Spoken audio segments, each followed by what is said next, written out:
Adam,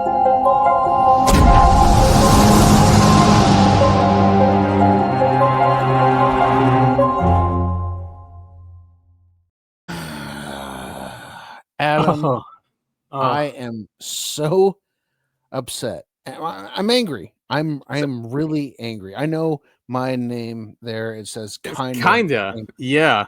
But what's kinda on the scale there? I was trying to downsell it. I'm actually super pissed. So, before we were going to record this podcast, I went to go and shave. And yesterday, I went and bought some new. So, man, okay. So the whole thing's a scam. I am mad from top to bottom. So wait a minute. You went to a barber shop to get shaved? Nope. I was going to shave myself. Okay, you want to shave yourself. I told everybody what happened the last time I tried to shave, right? Like my razor broke. I had to buy a straight razor and I was doing that. So I went to buy new blades for my straight razor. It's from Gillette. It's a 5-pack. I open it up. There's only 2 in there. And that immediately got me red hot mad. Because instead of 5, there's 2. There's 2. Yeah. I mean, I wish I'm going to have to go take a picture and send it to them so they can sponsor us. So wait, was the bag sealed? It wasn't a bag. It was a cardboard box. Oh, got it. Okay. It was and it was sealed. I mean, and so I tore it open. I was really excited to shave my face because it's been a while. And it's been like 7 or 8 days, so there's not a whole lot of hair on my face. So I tore it open and I was like, oh, okay, so there's not 5 in here. And like it had the slots for 5 and only 2 of them were filled. And I was like, well, that's really yeah, exactly. Yeah. What total scam. And so I went and got my also Gillette razor out of the drawer. And I was like, oh, great. Let me pop this one off. I've been using it for a couple weeks. It's time to change the razor blade. Right. Popped it off, and guess what? The new ones don't fit the fucking one that I have. And oh my god, I was already mad about the 2 out of 5. What is this shaving issue? Oh my god! And I just slammed it on the on the sink countertop on the counter in half. And I was like, good. Yeah, I was pissed. I was mad because all of this, you don't put 5 razors in the thing that you sell as 5 razors, and the 5 razors don't go on the fucking thing that you hold in your hand. Are you kidding me? Are you fucking kidding me? Yes, humanity. We're just losing, obviously. Well, and it's nuts because last time it was a fucking issue when you had to shave, a complete adventure. So and then it's just you keep getting these barriers for you shaving. I don't know. Maybe you should grow out a beard. I mean, I know work likes it shaved, but you're trying, man. You're trying. I would love to grow a beard. The true fact is I can't. The last story I told about having to shave, like that's just a fun story. Yeah, about my razor break, or the electric razor breaking. Like that's fine. That's fun. That's whatever. This is an affront to all of male nation. And I think we should find the CEOs of Gillette and kill them. I think we should kill them. Wait, so did you order off of Amazon, or did you? No, I went to the fucking store and bought razors. Man. Well, I'm sorry. So, which means you're still gonna have to. Well, are you not gonna shave then for tomorrow? No, I'm protesting rebelling. Gillette, and I'm gonna tell my bosses that I'm protesting Gillette. Right. Yes. I mean, what the fuck? No. I'm so mad. How can they put 2 razors in a thing that advertises as 5 razors, And then how do those things not attach to the thing I already fucking bought? Man, this fucking makes no sense. It makes no sense. Well, I'm since clearly 2020, humanity has taken a dive. Like when it comes to customer service, even restaurants, and even like quality of service, everything has taken a nosedive since the lockdowns. Like seriously, like it was a huge trauma to everyone. So I had a conversation with my mom about this yesterday. And this is not a term I made up. This is a term I found online, but it's called enshittification. And shittification? And shittification. You make everything shit. That's what all these big businesses are doing. Yeah. And it's God, like for instance, we're getting really too inside baseball here, but like Windows 12 or whatever the newest Windows thing is has just made everything worse. And why? I haven't upgraded yet. There is no reason why. It's just to make you as the user or the client or the purchaser, it's just to make your life worse. Yeah, change management, Yeah, everyone has to keep updating their systems. Like I get it because they want to keep revenue coming in, perpetual revenue coming in. So they have to perpetually change it. But like if it's not broken, what are you fixing? Like, if people aren't complaining, why do you have to update so much? Yeah, I mean, it's just part of the system we're in. I mean, it's an excuse. God. Call me old or whatever, but Windows XP, that was the peak, and they should have left it there. They should have just fucking Windows XP. What was that 98, 99? Yeah, I think. Yeah. It was so hilarious. Good. It was perfect. Nothing needed to be changed, and it was all desktops, and like they were gurring and burning all the time. Grr. Like you just hear all the circuits making, crunching the numbers. Like you don't even hear that anymore from computers. I hardly hear the fan. Oh yeah. Well, I hear my Xbox crunching numbers all the time. Cool, man. Well, no, I'm serious. Which Xbox? Which one do you have? I've got the Xbox Series X. Okay, yeah, I had that one. Is it loud? I don't even remember because I threw away my Xbox. It's only loud when I turn it on, but I do hear some whirring and clicks and burrs and everything else. Yeah. So they haven't used to be. They haven't quite figured it out yet. But I'm just saying, so at work we had to update to Windows 12 or whatever, and man, the last version was just fine, and everything about this new Windows version sucks. I'm sure it does. Everything about it sucks. Well, I haven't upgraded mine yet. I have to use a tool or something. See if it's all that shit. Don't upgrade your Windows. Yeah, I think they force it at some point. Like they give you they force you to do it because enshittification. Right. Everything has to suck. And I'm sure has all these more spying in there, or easier spying. That's for sure. That they use AI as the excuse. Oh, you'll have an AI assistant, which means the AI has to know every single file, every single folder, every single picture, every single video. That's the only way it can help you. And I didn't ask for that. I mean, I'm able to search by myself. I don't need whatever they call co-pilots, and they even call it co-pilot too. It's just we're gonna get no privacy. My favorite thing is like I play a lot of like mindless games on my phone, and every time you download something, it goes, "Can this game have access to your microphone and photos?" Right, and I go, "No," but I know you're going to have access to them anyways. So yeah, Apple. If you notice in Apple, it says "Ask app not to." So it's not saying that they're going to block it. They're saying, we're going to ask the app not to, but we can't guarantee that it's not going to. But yeah, with my new phone, I have no notifications. They keep asking me, can we send you notifications? No, you cannot. And yeah, access to microphone, access to pictures. I give limited access to pictures, and I just put the extra effort, man. To me, it's worth it. Well, it's been 10 minutes. I was gonna say we need to like actually get into the episode. This is for those of you who've stuck around, thank you so much. This is the Uncovering Anomalies podcast. That is, I have a need to know. Adam. Hello.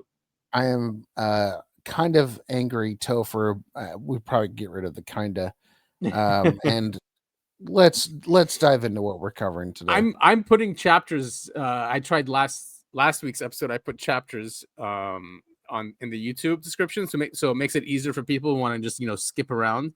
So I think that should work out okay, especially with long episodes like ours. If someone wants to go to a specific part of the show, it makes it easier. They just click and it goes right to it. Yeah, and if you when you're editing this episode, I think you could get rid of the last 10 minutes and we'll just just do the podcast as normal. No, man, people need to know out there, to be careful. They need to know why I'm so fucking angry, and I'm still angry about this. Okay, let's not talk about it anymore then. What we're going to talk about today is the Tunguska Event, which happened in 1908. This is a really fun one. I love the Tunguska incident. This is something I learned about. This might have been one of the first UFO, not UFO, but one of the first I don't know what the word is, but out there things that really grab my interest, because it makes the official story makes no sense. High strangeness. Yeah, and there's probably gonna be a lot of reading because I had to go to some primary sources to especially there's a Russian book that was written. I think it was in the 80s, but it was translated by Richard Geldreich. So we're going to, and there's a Russian video from Peter Stonehill. He's a known Russian ufologist that has sources in Russia. So we'll go to that video. This took place over, I think, Siberia, if I remember correctly. Yeah, I did pull up a just like a general, the mainstream version of what happened. And yes, you are right. It's in the Siberian wilderness. Now, people are lucky it happened there, right? Whatever it was. But yeah, we know this literally in the middle. It was literally in the middle of nowhere. Yeah, just so bullet points. So this is the official story. A comet or an asteroid or whatever the hell it is, supposedly blew up over Siberia. It didn't crash into the ground. It blew up like a couple 100 feet up or whatever, and it knocked. I mean, it was such a huge explosion that people in Britain heard it. It was a whole thing. Right. Yes. So let's read this. The dawn of June 30th, 1908, unveiled an extraordinary day for the Siberian wilderness. Out of the blue, the tranquil, nearly untouched expanse of forest became the stage for a celestial spectacle of epic proportions. A luminary entity, far more brilliant than the sun, split the sky, casting a shadow of intrigue that persists to this day. The Tunguska Event. I know, right? This is X-Files episode. The dazzling airborne visitor was not the harbinger of a beautiful day, but rather the precursor of a mighty explosion. An explosion that echoed across the wilderness, reaching the ears of people hundreds of kilometers away. So crazy. 1908. Could you imagine? I mean, that must have been so scary. I know, right? The shockwave it unleashed flattened over 2,000 square kilometers of thick forest. American listeners, kilometers are just what Europeans called miles. Yes, pretty much divided by 2. Was it 1.8, something like that? Yeah. Yeah. Anyway, it was an area nearly the size of Rhode Island. Rhode Island's not that big, but it's still a state, and it's half the size of the state. Yeah. I was going to say Rhode Island, in American terms, is the smallest state, I think. Still very big. Yeah, I think the size of Israel, right? Don't they say that? It's just the size of Rhode Island. Yeah. Well, at least I was going to make a joke about Rhode Island was killing people. Everyone's making these jokes these days. Trees bowed in obeisance. I think he means obedience. Trees bowed in obedience to the invisible force, lying flat in a radial pattern away from the epicenter. Intriguingly, though, despite the devastating evidence of an apparent impact, the event left no readily identifiable crater or fragments of Which is weird. extraterrestrial matter. So that's weird, right? That's by So, itself. yeah, I mean, the whole thing is just bizarre. The riddle of the missing meteorite added to the mystery of the Tunguska event. Yeah, it's weird. Man, they couldn't find any fragments of the Right. meteor. Right. Yeah, this is Like, why I what love the this case. I mean, and All right. if I don't know if this article is going to cover it, No, but this is just in general. I mean, I think we'll go to Tesla, and then there's other researchers that from a book that covers all the other investigations they went through, so we can go through that. fantastic. But if memory serves, and my memory is terrible, but nothing has grown in that region since then. Right. It's the epicenter. Right. Exactly. So scientific investigations into the Tunguska event started almost 2 decades later in 1927, led by Russian mineralogist Leonid Kulik. His expedition, expecting to find evidence of a meteorite, returned empty-handed. However, the team was met with an eerie sight: a massive area of flattened trees spread out radially from the epicenter of the explosion. Still, to their surprise, there was no visible impact crater. This unexpected outcome led to the birth of multiple theories stretching from the scientific to the fantastic. Closer inspection, and we can look at some pictures of these, or maybe they'll show us. Closer inspection of the region revealed trees at the epicenter standing upright, but stripped of their branches and bark. That sounds like, when you think of the nuclear tests we were doing in Nevada and the trees, how they did that. The absence of an impact crater and the pattern of tree fall suggested to Kulik that the explosion had occurred in mid-air. Again, we do that with nukes, right? We to increase the blast radius, they calculate where in the air to detonate it. I just want to stress, this is 1908. This is before World War I. Yeah, right. I mean, this is before the Federal Reserve even. Yeah. Right? I mean, okay, the absence of in the following decades, further expeditions to the area found tiny silicate and magnetite spheres in the soil, embedded in the trees and even in the resin of the trees, which are thought to be possible remnants of the meteorite. These microscopic globules were also found in the peat layers dating back to 1908.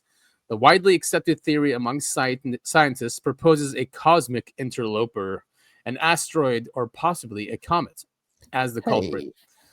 This narrative tells a tale of a celestial body approximately 40 meters in diameter, hurtling towards Earth at a tremendous speed of 15 kilometers per second. I just want to stress, this is not a conspiracy theory. Like, this is a thing that actually happened. Right. Yeah. I mean, we have pictures and everything. Dude, he looks like Sam Hyde. You know Sam Hyde is? Yeah.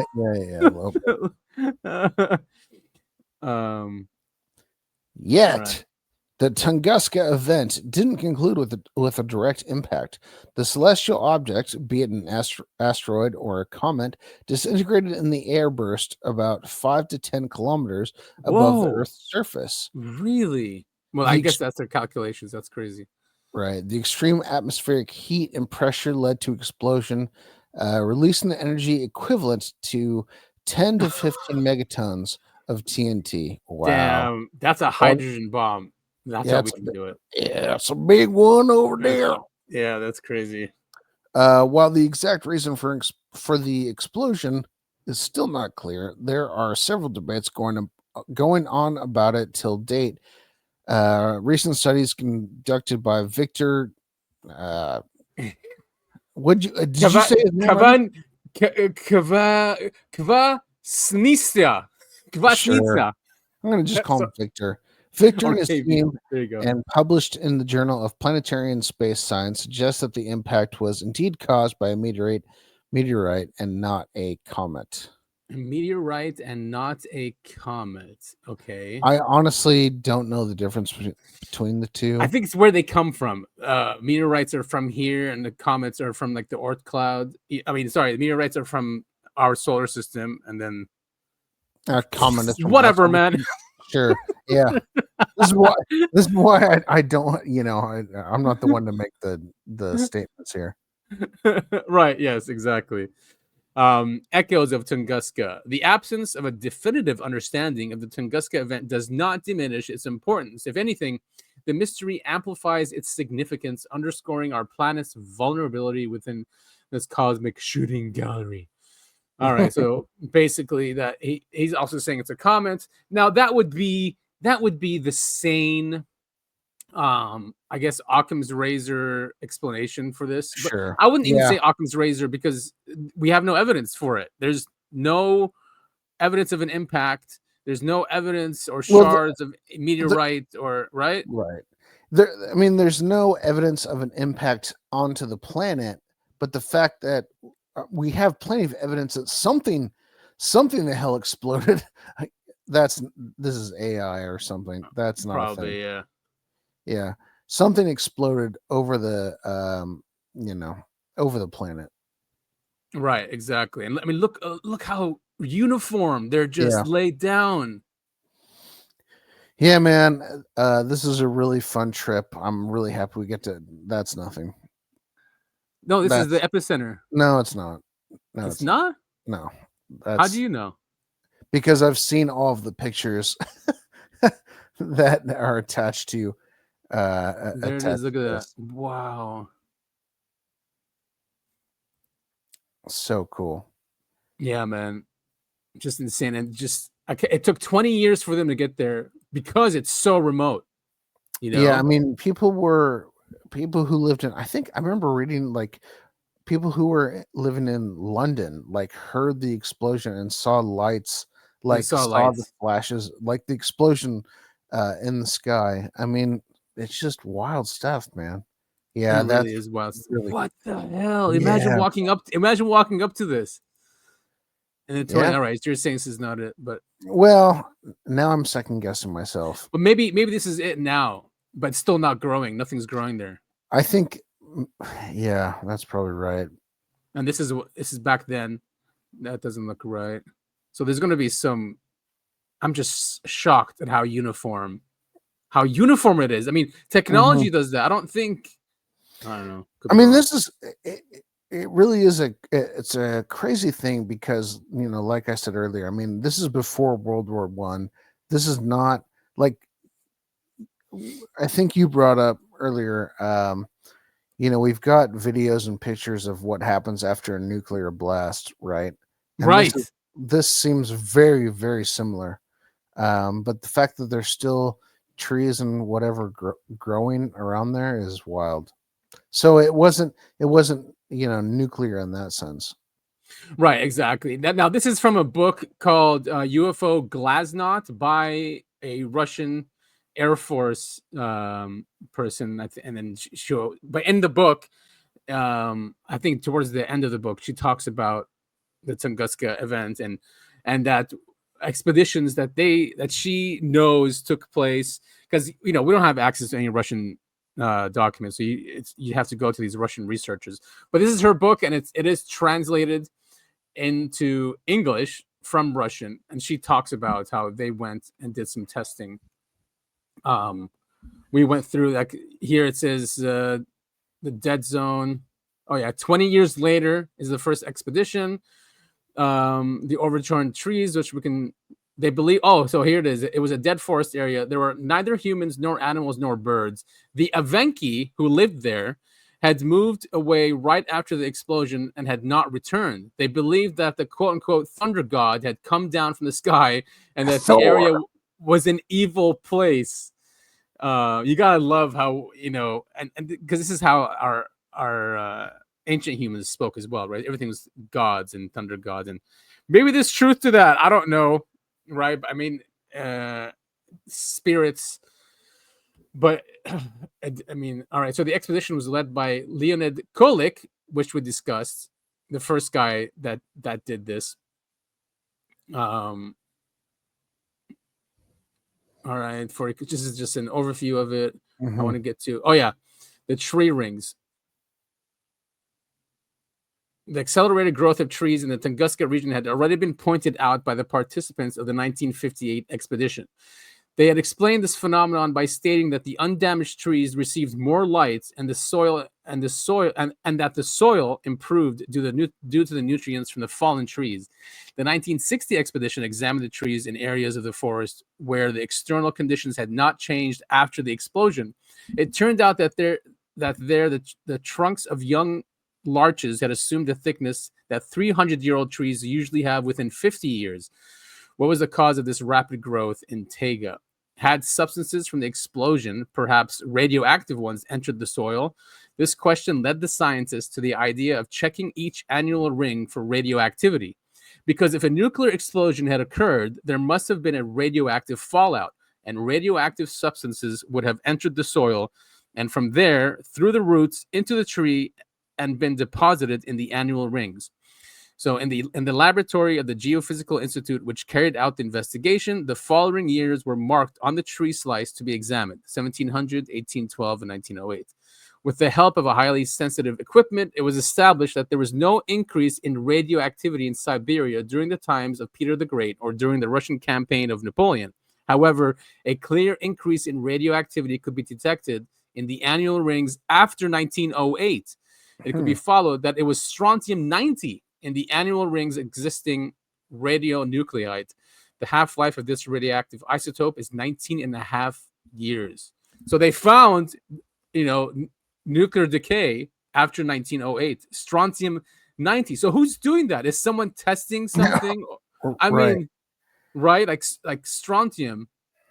I was that actually. Do you know anything about strontium-90? I mean, no, I don't. I mean, I know it's a nuclear isotope. Sure. And that's what the scientists are telling us. But strontium, is known that it's radioactive. It's a radioactive element. Yeah, so it almost kind of seems like that there's some intelligence behind whatever was exploded, over Tunguska. Yeah, I mean, and we can speculate here, but do you think there was an advanced, like, human civilization in 1908? The humans were getting pretty advanced back then. When were the airships? The airships were like early 1900s, right? Or shit. Yeah, right. No, that's totally true. That was that was like I think they first started being seen like 1895 or something.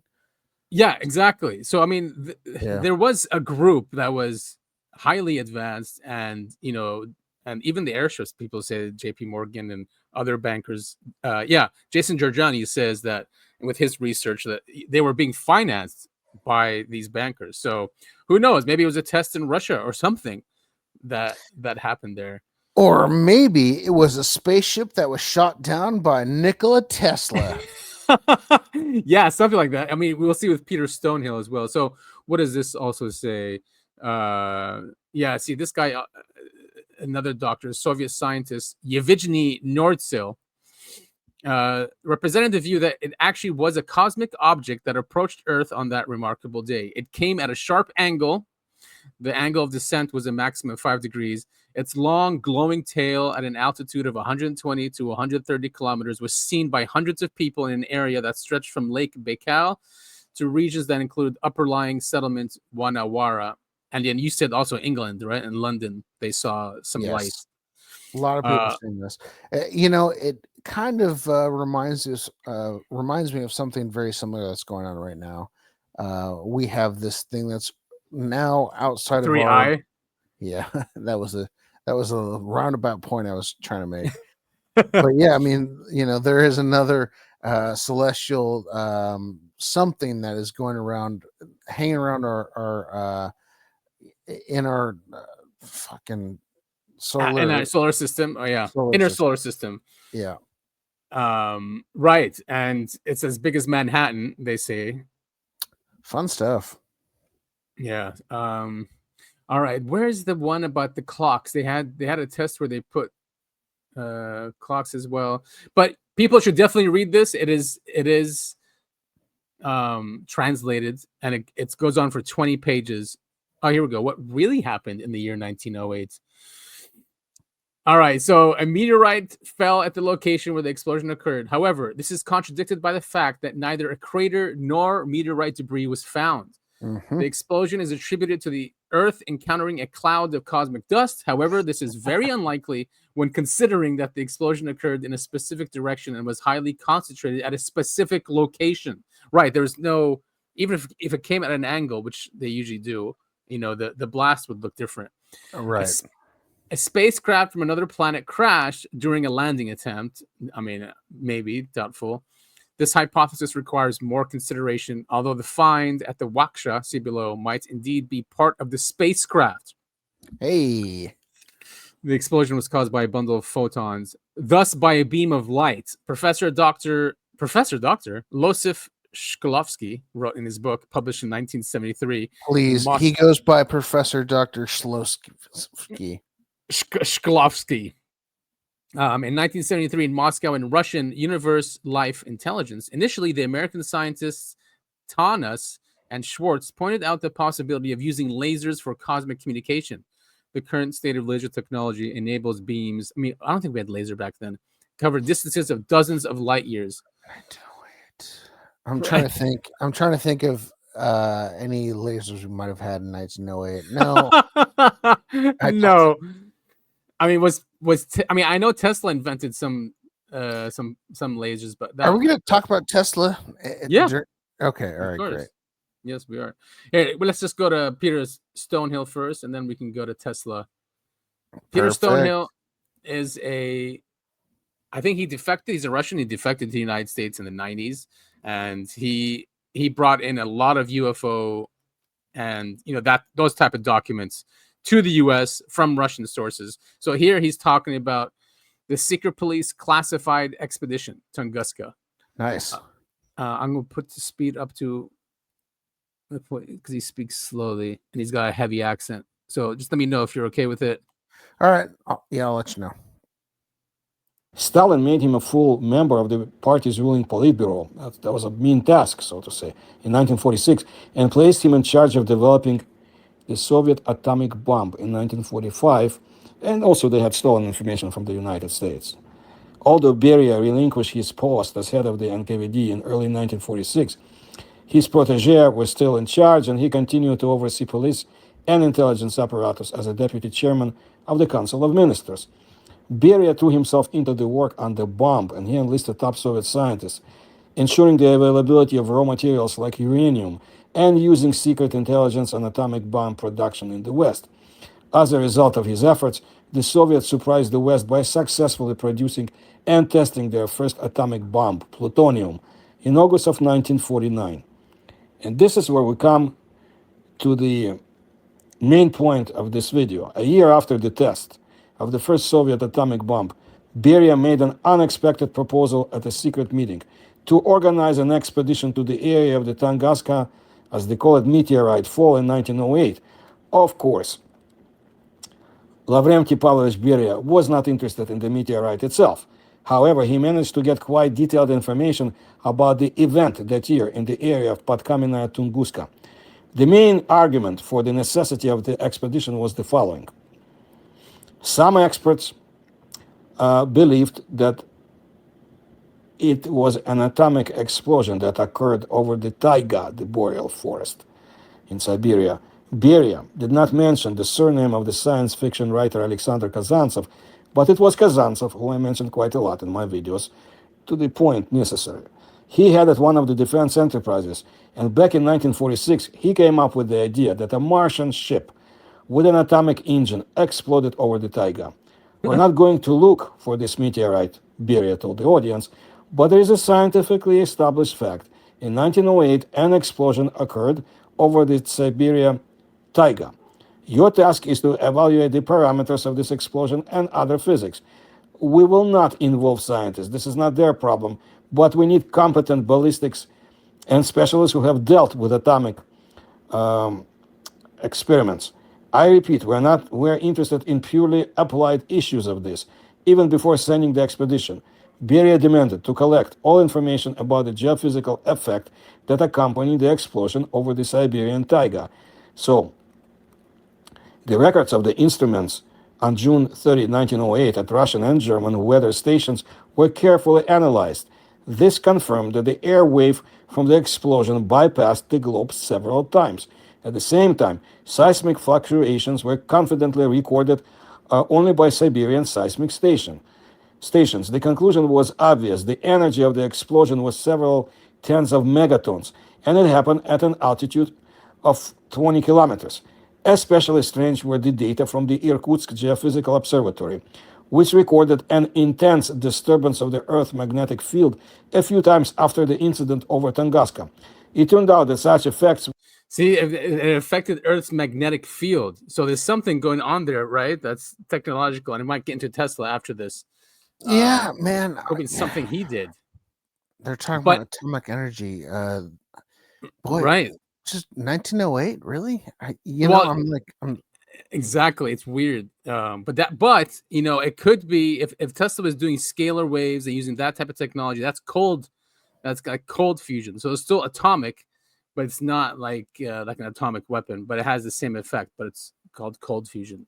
So right. But I mean, I'm just saying if Russia or anyone else had this technology in 1908, I feel like they would have used it by now. Oh, I mean, people said they used it on 9/11, same type of technology, the scalar waves and the EM. So yeah, let's continue. So yeah, basically after 1 year after they tested the nuke in 1946, he said they wanted to go back and apply what they learned from the atomic bomb to see if it was done in 1908. But that's exactly what I'm saying. Is they go, oh hey, look at these nuclear weapons. Let's go back and see what was going on over here. It seems like it was kind of a, hey, is this something that would have been possible? Not like, hey, oh yeah, we did this 40 years before. Right. Exactly. Yeah. Did someone else do this, and who the hell would do that? Yeah. And was it an accident? Was it some advanced group? Was it some, I don't know. Who knows? An alien spaceship that was shot down by Tesla? Who knows? And what that guy say? It was a Martian. It was a spaceship from Mars that with a nuclear engine that exploded. Yeah. Yeah, you never know. Are caused. Yeah. Hello? I'm still here. Oh, okay. By a sharp increase in ionization at the epicenter and are accompanied by powerful nuclear explosions in the atmosphere. This is confirmed by the results of experiments in the Irkutsk laboratory for long-range reception radio waves.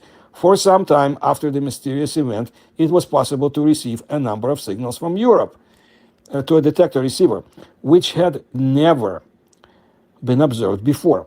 So before the military expedition left for the taiga, a reconnaissance aircraft with photographic equipment flew twice over the alleged site of the meteorite fall at different altitudes, photographing the configuration of the forest fallout. In addition, each participant of the expedition got acquainted for the reports of Kulik, Soviet scientist, who visited the area in late 1920s, and the photographs taken by him.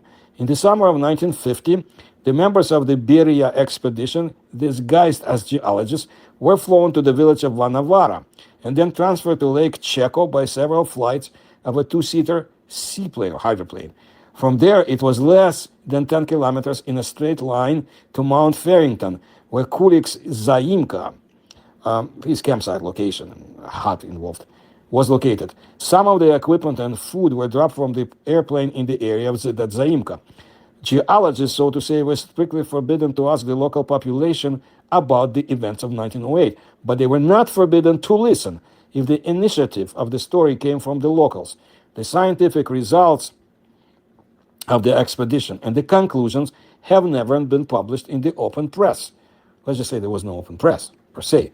They differed from the results obtained by subsequent expeditions under the auspices of the Academy of Sciences and the Committee on Meteorites.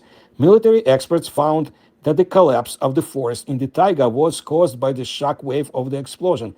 That is due to the internal energy of the Tunguska object, and not by the ballistic wave of a fast-flying body that was moving at the altitude of 10 to 20 kilometers at a speed not exceeding 1 to 2 kilometers per second. The trees bore obvious traces of weak radiation burns. That means that the explosion really occurred at a high altitude. or there was cloud cover for the forest at that moment. By the most estimates, the explosion power exceeded 1 megaton, which does not exclude its nuclear nature. However, radioactivity in the Tunguska Event zone in places only slightly exceeded the background.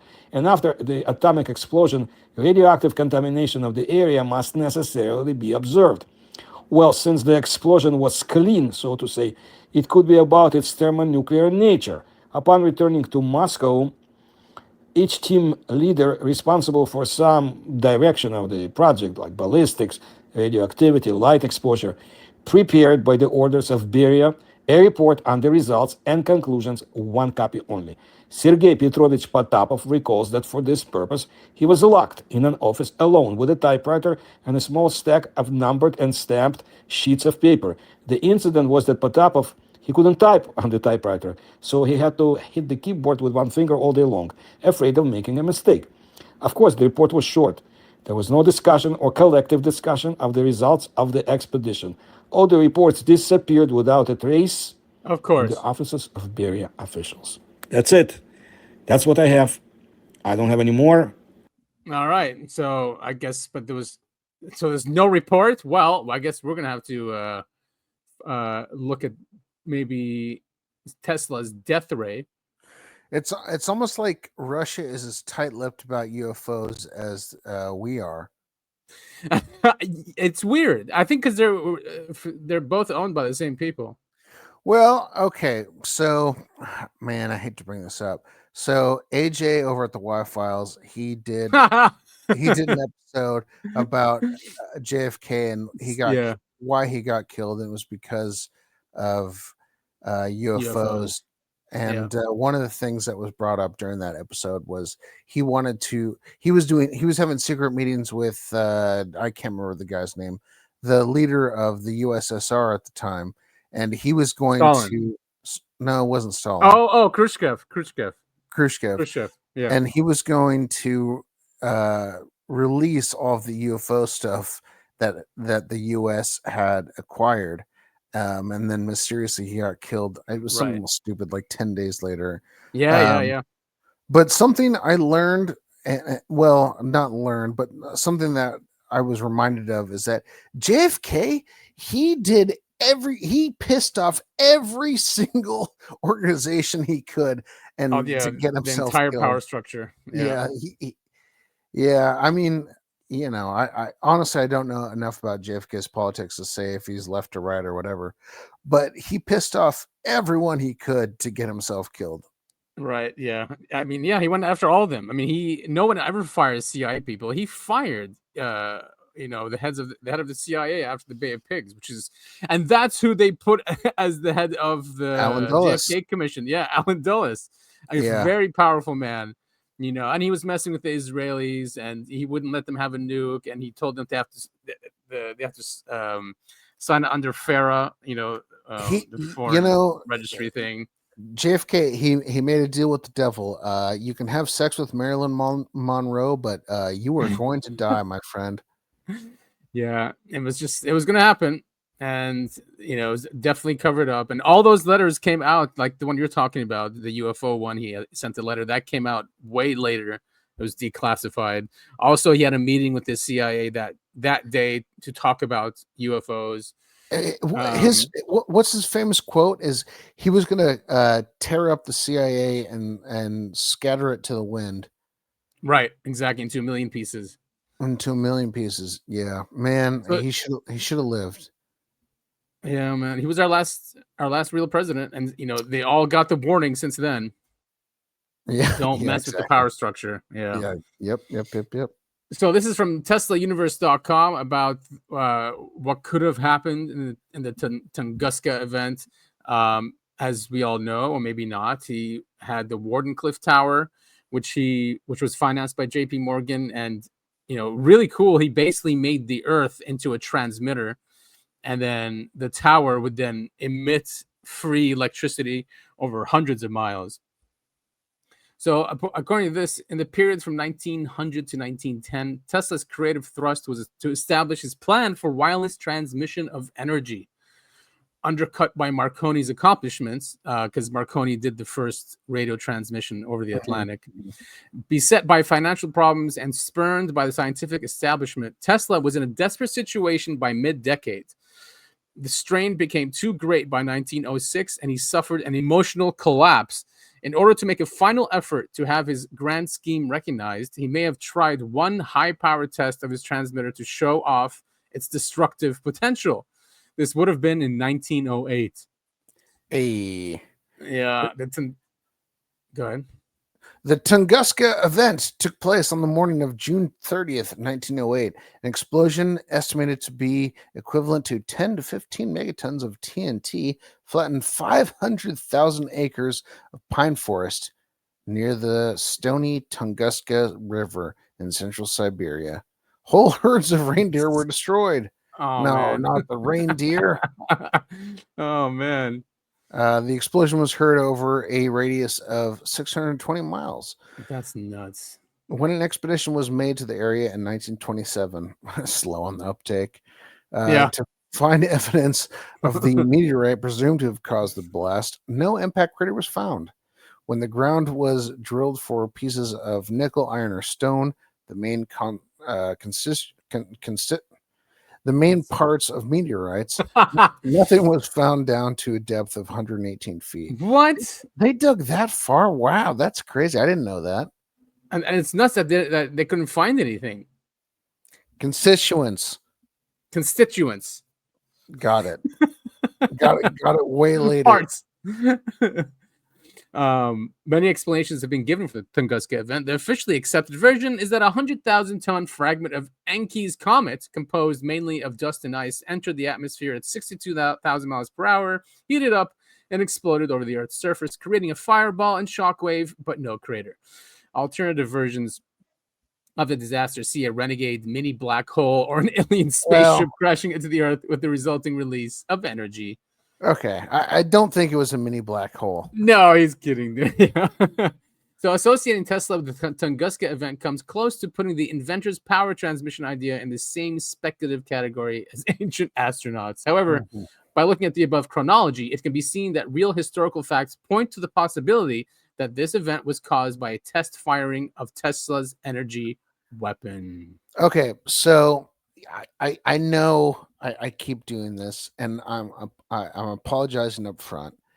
But if you read the Area 51 books that I've recommended on the show time and time again, and that I've pushed on you, this 1908 Tunguska event comes into play into those books.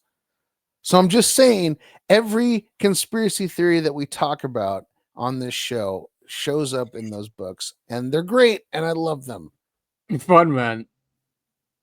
And here's Wardenclyffe. A lot of these, I mean, the guy was so ahead of his time. He really was. Scary. The way he thought of the world, you know? I mean, making the Earth. He was saying he could have prevented Titanic from sinking because he could have glowed, like make the ocean glow because, throwing energy through the Earth, making the ocean glow so they could see where they were going and stuff like that. I mean, he was... Maybe he was nuts. I don't think he was nuts because, Trump's grandfather took all of the stuff that was found in his apartment when he died. So it's like, and he said famously once that he would never he would love to discover or understand women because he said he could understand everything in the universe but couldn't understand the women. No, I mean super smart guy about science. He died a virgin and never once talked to a woman. No, he never did, and he didn't really sleep. He slept. What was it like? He slept throughout the day. Like every 4 hours, he'd sleep an hour, or every 3 hours, he'd sleep an hour, something like that. But he never slept the entire night. It's that middle America farmers sleep schedule where you're awake for 3 hours and you sleep 1 hour. He's such a genius. Just basically using the Earth for free energy, because it's so massive. It's already creating electricity.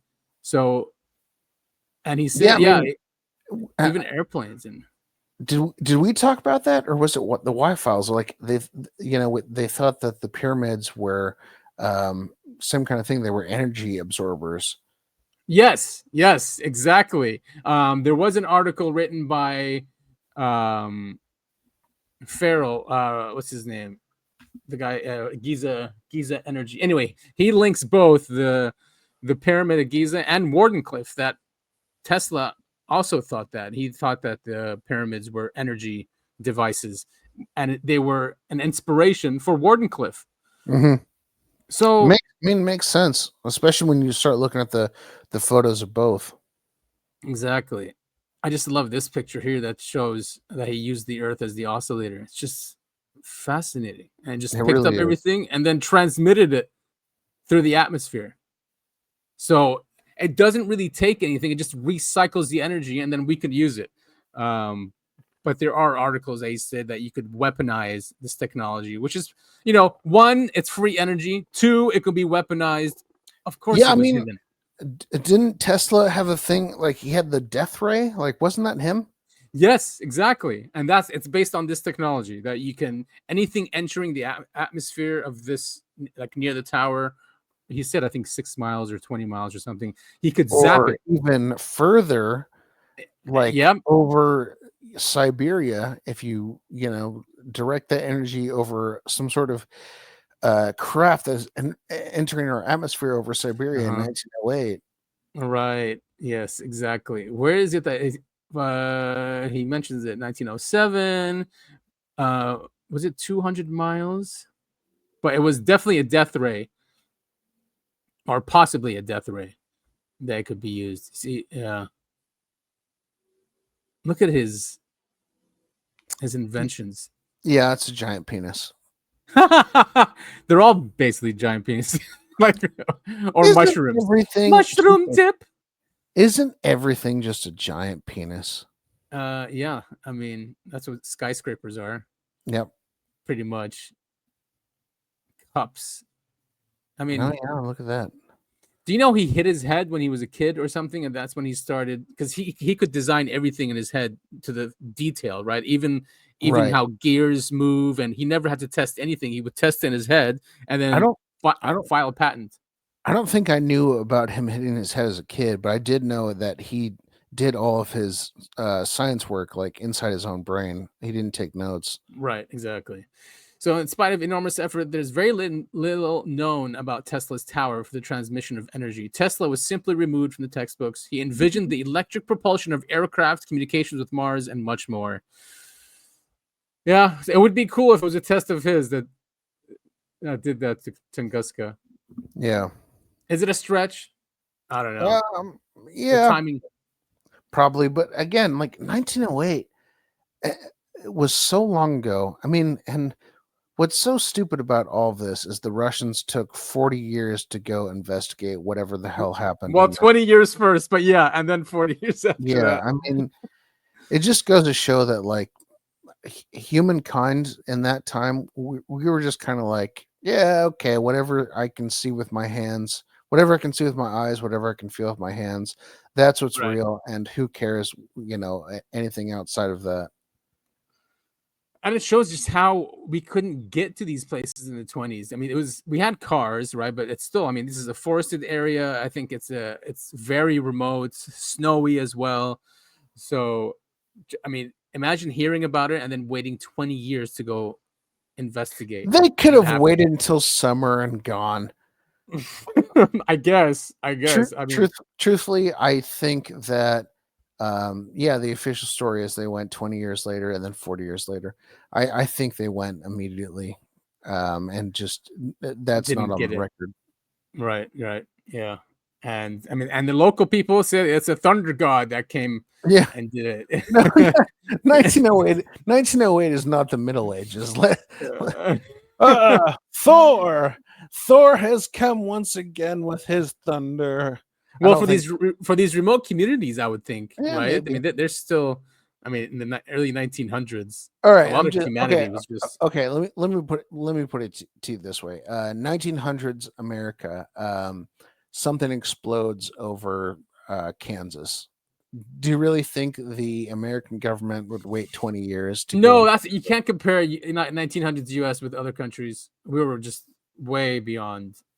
I No, I wouldn't think compare I think you can make that comparison, and I don't think the Soviet government would wait 20 years to go investigate. I really don't. Right. I mean, think, and it is Soviet. Nothing is open. There's no transparency, as Peter Stonehill said. There's no free press. None of that. So yeah, we wouldn't know anything what those guys did. So cool. Up in the air. I definitely don't think it's a meteorite or an asteroid. It's just there's not evidence for that.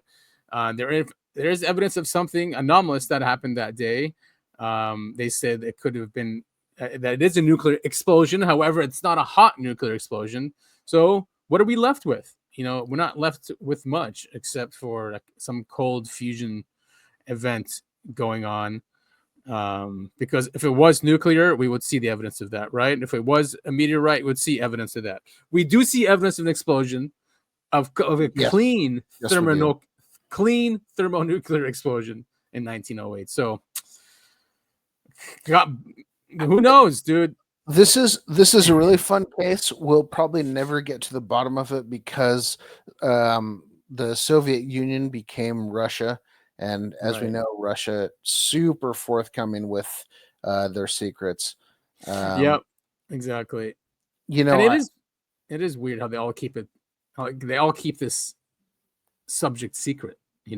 I mean, it's not that weird. I mean, look at the U.S. Look at Roswell. I mean, no, I know, but wouldn't you, if you are an enemy of the United States, and say, well, you know what, we're going to tell you the truth about UFOs, and the U.S. is hiding it, and we're going to tell you how it is. Like, why wouldn't China or Russia do it? I say they wouldn't do it because they're owned essentially by the same people anyway. No, because they're getting all of their technology from whatever crashed in 1908. Same thing as we're getting all of our technology that crashed in 1947.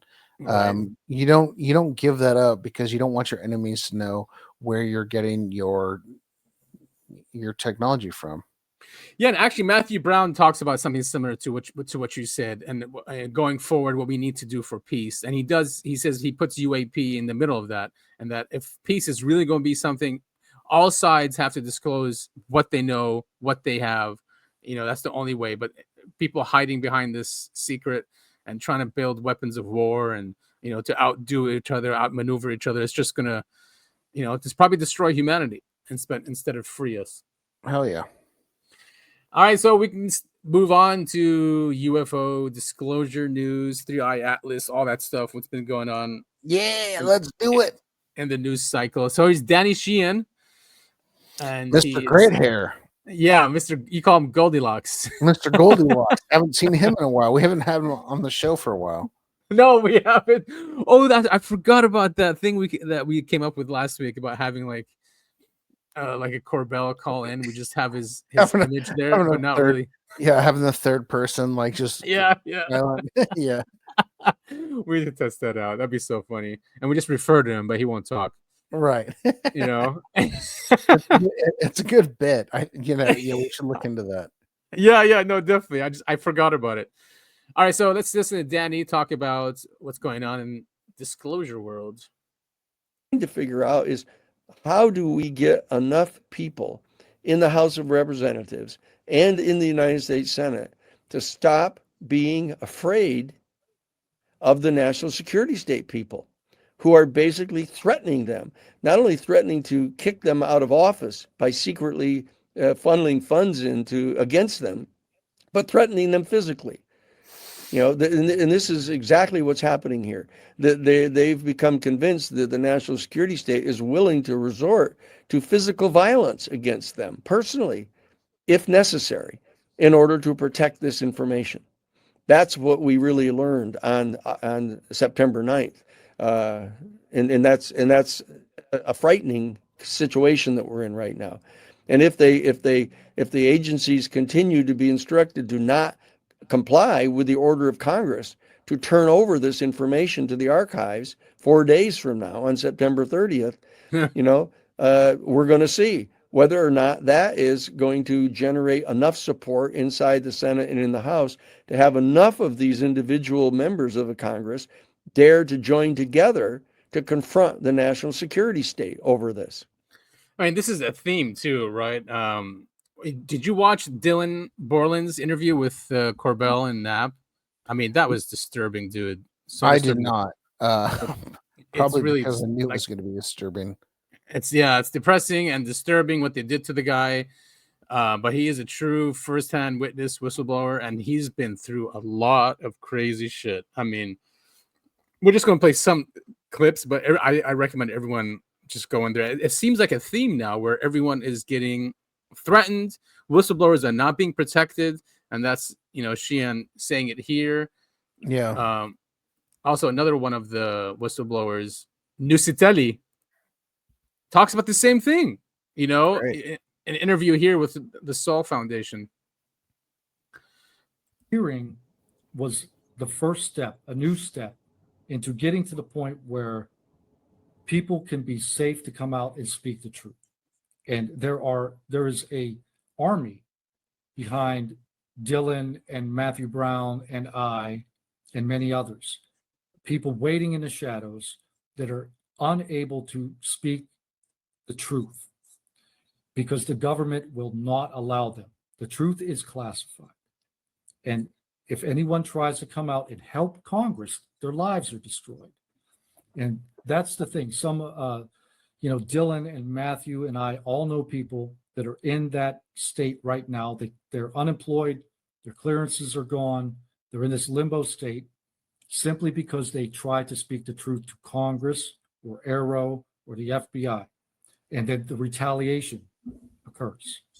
Okay, so you're saying straight up, very explicit retaliation, exactly the kind of thing that the whistleblower process is designed to take care of. That, if people knew how deep and dark and terrifying the retaliation is, the American people would be outraged, they would be shocked, and they would be demanding Congress act now. But the problem is, can you pause it? Yeah. I'd love if people cared, but they don't. I would too. Who was the person that came out against shit? Rush? No. Boeing. Oh yeah, I forgot his name. There was two guys actually, right? Yeah, and they both got killed like immediately before their court date. They were in Virginia for a court date or something, and they got killed in their hotel. Yeah, I mean, this is still going on. Like everyone. Yeah.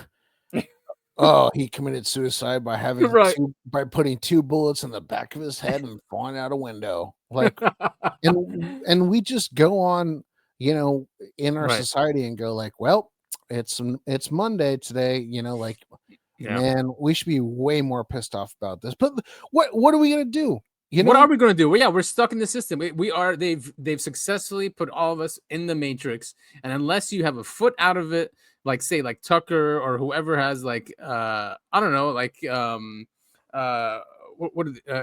trust fund people, they're kind of outside the system, but they're not. I mean, their wealth is based on the system, so they don't want to mess with the system either. No one wants to mess with the system because it'll destroy our living or living standard. Or I'll go a step further. The only way you can get that money to have a foot outside the system is if you agree to be a part of the system. Yes, exactly. So you essentially become an agent of it. Like these billionaires and stuff, they don't want to rock the boat. They love their lives. They got billions of dollars. They got yachts. They got private jets. Like, why would they mess with that system? That's why we don't see any good billionaires, right? Yeah. But I don't think you can become a billionaire unless you agree to be a part of the system. Right. Or already part of the big club, because they're all connected. And they all drink guys. They all drink baby's blood and hang out on Epstein's island. Epstein, we know they're we know the type. We know what they are. It's a big club, and you ain't in it. Yep. Nusitelli. That's a very Italian name. Hey. Oh, hey, I'm walking here. That's New York. Sorry. And he's right. I mean, but no, he's sorry. He's being naive where he thinks if the American people found out about this, they'll be pissed. The American people found out about Epstein, for example, and voted in Trump primarily, and his administration primarily with that in mind, and they were pissed. And look, nothing happened. Why are you talking about Epstein? Stop talking about Epstein. Yep. There is nothing you can do to make your situation better. I mean, that is such a terrible thing to say, but such a defeat. You know, I don't want to be like, you know, you can't make your life any better and everything sucks. But truly, I mean, this is what makes me depressed. This is the kind of stuff that makes me depressed. Is like, yeah, hey, you know, Trump ran on exposing the Epstein list, you know, and what does he do when we vote him in? Hey, why are you still talking about Epstein? That's so exactly. Are we still talking about Epstein? Yeah, that creep. Oh man, it's so annoying. So annoying. It's so frustrating. But like, and look at the other side. Really, you're gonna, you know, we're gonna vote Kamala. She just called Trump socialism dictator or whatever. And it's just like fascist dictator. Yeah. No, she called him a socialist. Socialist? Yeah, I mean, kind of. I mean, but no, he doesn't call himself a socialist. But he kind of is, because he loves this Federal Reserve System, which is, you know, central planning and centralized banking. It's very socialist. It's just, we as the American people, we can't win. We've been put into a cage. We got to find a way out. And the Fed and the National Security Act. That'll be a good start. But then I'll probably get killed for that. And anyone who tries to do that will get killed. 100%. Yeah, I was going to say. I mean, you can't run on that. You won't make it past your local elections with that. Right. Look at Ron Paul when he tried. Exactly. Yeah. Jesus good Christ. point. All right, let's see what else Jeffrey Nusatelli has to say on the subject of the reprisals. Those whistleblowers are not safe to come out and tell the American people what is happening to them. So that's what the hearing is about. The battle begins now. If people want disclosure, if they want to hear about the people that worked on the tech or worked on crash recoveries, we need to establish a baseline level of security before we can get to that. Because right now, those people are not going to come forward because they are not. Hey, I just had an idea before we go forward. Remember, we were talking about that website with Nick and Sid, the Bitcoin Live guys. I forget the name now. You guys made fun of it when I messed it up anyway. Push.mobile or something. But you can create meme coins, right? Mm-hmm. And they said, "Oh, don't look at that website." But what if there was a crypto coin that would then guarantee whistleblowers, when they lose their jobs and lose their clearances, that they get paid, that they can pay rent, they can, get paid to continue being whistleblowers because the government's not doing it. So what if, people invest in that crypto and, you wouldn't pull the rug until disclosure is done. Well, here's the thing that any I'm going to call them disclosure agent, anyone who invests in that would be killed, whether it was a random car accident or an accidental fall out of a window. But it's a meme coin. It's a joke. You know what I mean? Like, yeah, but I see what you're saying. Yeah. Right. And, I also did say like, it's also illegal, he said, to like do rug pulls or something like that. So don't do it, because all they want is something on you to pin on you to put you in prison or, shut you up or something like that. I'm going to stand by what I said during that show. We should start our own coin. I think right. We should. Do you want to do like a UAP coin? UAPC. UAPC. What's the C stand for? Coin, obviously. Oh, nice. Okay, yeah, I like that. UAP coin. UAPC. Yeah. Yeah, I like that. Let's check it out. Let's get rich. Pull the rug and God, podcast, so we can do it full time. Oh, and thank you. Shout out to our Spotify listeners. You're making us almost partners with Spotify, which means we'll be reading ads really soon. Unless you I'm so excited for that. I'm going to read them so enthusiastically and randomly too, where they can't tell where it's. Hey, is your penis not hard enough? Well, I've got the Bitcoin for you. It's called UAPC, and it will get your dick really hard. Oh my god! Continuing with Jeff Zitelli. Not protected, and the day after the hearing's over, they're on their own. Okay, well, it's very good that you point that out because, and we should not be critical of members of Congress or specific senators here. So that's not my point. But I think people don't understand that Congress can't really provide strong protections to people who come in and do testimony. That's not the whistleblower process. That happens through the IGs, and it's a very distinct process. Now, I didn't expect us to leave UAP events and experiences and move into the deeper secrecy of which concerns allegations of a let's say a retrieval and study program of UAP. But that's what you're talking about right now. So, what is your picture of that? What are you hearing from people that we know about in public, but also that it sounds like whose names are not known publicly? I do know some. And the thing is, I don't know more than anybody else in the community because we're waiting for the people with the real truth to come forward. And that's where we're at right now. Everybody has heard David Grush's testimony about the crash retrievals and all the other aspects of this.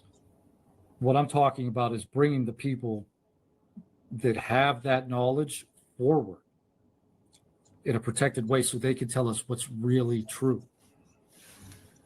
Right. Okay. Oh, not gonna happen, guys. I mean, I'm sorry to blackmail or why would they if they're not protected? And there's harassment. They lose their careers. They lose their why? Why should he? No one will care either. Look at I remember Lazar had an interview where it was after 30 years or something. He was quiet. He was gone, and he was like, "I wish I didn't come out." He goes, "People don't care. They don't. Unfortunately, they don't care about the subject. What would be the reason?" Yeah, I mean, unfortunately, and I've said this on the show before, but when you come out with your UFO sightings or your UFO investigations, the only people that come out are going to attack you. Your life is ruined. It is going to be ruined. They're going to dig up everything in your past and use that as some sort of thing against you. Oh, hey, look, our favorite friend, Jeremy Corbell. When I was watching this, I'm like, man, yes, he can, it really is about him, but we wouldn't have these interviews if it wasn't for him. Yeah, we've said on the show many times, he's a net positive, but man, do I dislike the guy. Maybe we should reach out to him and he can mentor us. Just like George Knapp mentored him, we can then go on shows and say, hi, we're Adam and Topher, and our mentor is Jeremy Corbell. I would love to be on a show with Jeremy Corbell and tell him, "Hey, man, the first time I ever heard your name, you threatened to jujitsu the audience." Because really, that was our first experience with him. Yeah. That really was my first experience with him was when we went to LA to watch his documentary. Right. But I do like the Skinwalker Ranch documentary. That is such a good documentary. It really is. Who is that celebrity in there? British celebrity? God. He's an English Robbie Williams. Yes, there you go. He had some crazy experiences in LA. He's definitely a fanatic. All right, so this is just a clip from the interview with Dylan Borland. He's that firsthand whistleblower, and it continues with the theme, by the way, of just what this guy had to go through. It's torture, complete torture. Okay, because we're not going to listen to that details, but when he started coming out with this, they cut his brake lines.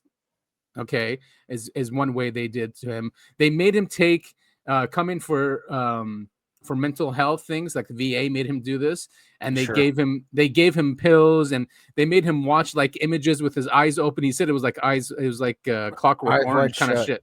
Sure. Yeah, and he said he had one event where he woke up in the middle of the night and he wanted to commit suicide. He said, just like how you have urges to go to the bathroom or go to the fridge, he goes, I had the same urge to kill myself. And he said he had to anyway, he had doctors at the VA resign because of what they did to him, and dude, horrific things. Yeah, they were trying to convince him to kill himself so he doesn't come out with this stuff. And yeah, So definitely listen to all of it. It's really depressing, but I think important for people to understand what they're doing to these people, these whistleblowers. And anyway, yeah, let's listen to this small clip. Were there points in the last few years that you were really encouraged? Man, at last something's happening. New York Times story, December 2017. There's this program called ATIP, which I'm sure you hadn't heard about, and whether it's a program or not. And then OSAP pops up in 2018, and we know about these documents and investigations, and UAP Task Force gets created even before Congress officially did it. You could be encouraged. That sounds like it's heading in the right direction. And then it seems like all of those get swatted down. I had reservations through all of it. For me personally, Dave testifying under oath and then me going to the IG were the only two moments that I had faith that this was on the right track. Since then, it has been a complete joke. Are you concerned about your life now, or it's out? I mean, things that you have shared, even though it's in confidence, it's probably known. I think the powers that be have known that I made certain assurances 7 years ago in 2018 when I had all those events take place, losing my job, car accident, unemployment, the VA issues. They've been paying attention for a while, and I made sure even back then that certain assurances were in place. I think at this point, waters you down, doesn't it? It's depressing. I mean, you're aware, I married my wife 1 month before I became a whistleblower. My entire marriage has been nothing but this nonsense. Is she okay? Is she okay with this? I doubt, no. I mean, she knows it's true. She knows that this has been my entire government career. She knows what agencies have done to me. She knows what I've been through. I mean, it's a joke with her and I, where I have a master's degree, 15 years of experience. She's crazy. 12 years they went after him. Okay. I got a couple things to say. One, definitely DM what's his name? Mr. Jiu-Jitsu over there. Okay. Let's get on the show. Second of all, if you have a wife that considers your UAP experiences as a joke, she's not a wife. Wait, did she say that? Did he say that? Said. That's what he said. Are you sure? No, I think it's. Oh no, that's it. No, not like that's a joke with what the government's done to him for the past 12 years. Yeah. But no, I mean, she actually stuck with him. I think that's a miracle. He said he didn't even go on their honeymoon, and that's when this stuff started. Just one after the other. I've completely flipped on my second statement. Find a woman or a man that will stand by you when you're talking about the UFO shit that's happened to you. Right. I mean, yeah. It really is a traumatic. It can be a very traumatic experience. Exactly. Especially, I mean, this guy was in the government and was working on these programs, and man, the way they treated them, it's so weird. But our government is horrible when it comes to vets. We don't need to watch a YouTube video to know that. Right. Exactly. I mean, especially with this issue, they're just trying to kill you. Yeah. Dude, I mean, we have definitely a mafia just running rampant. And it has been that way since JFK, really. Yeah, really. Yeah, seriously. If you think about it. All right, we can move on. There's a new whistleblower from the U.S. Space Force. Jim Shell. This is 6 days ago. Time to speak up. Postured for operational surprise. Operational surprise. There's a security control system within U.S. national security space fostering abuse and interfering with critical missions. While there is legitimacy to the security control system, leadership lacks awareness of the extent of the risk being incurred to missions vital to the United States and resulting abuse and collateral damage. For years, I've attempted via formal channels to bring light to this issue in a matter with the lowest possible OPSEC footprint. However, it is unfortunately now my time to come forward publicly. Following are my allegations. A security control system is supplanting the direction authority of the U.S. Space Force and UAS ass. US space comes. So he's saying that there's a control system on top of the control system. Right. I mean, this is something conspiracy people have known about for a long time. Yeah. There is a direct and unauthorized interference of the space domain awareness mission in violation of explicit official policy, high confidence. The system has demonstrated the potential to interfere with U.S. Northcom's protection of the United States. Those attempting to highlight the critical issue were subject to the accusations being "quote unquote" problematic. There we go. And not following protocols. Attempts to bring forward the critical issue to leadership were obstructed. Of course. Yeah. Intelligence community insights into Russian and Chinese on-orbit activities have been hampered by the security system. Unpublished security rules are being enforced. Guardians have been indicted and removed from duty,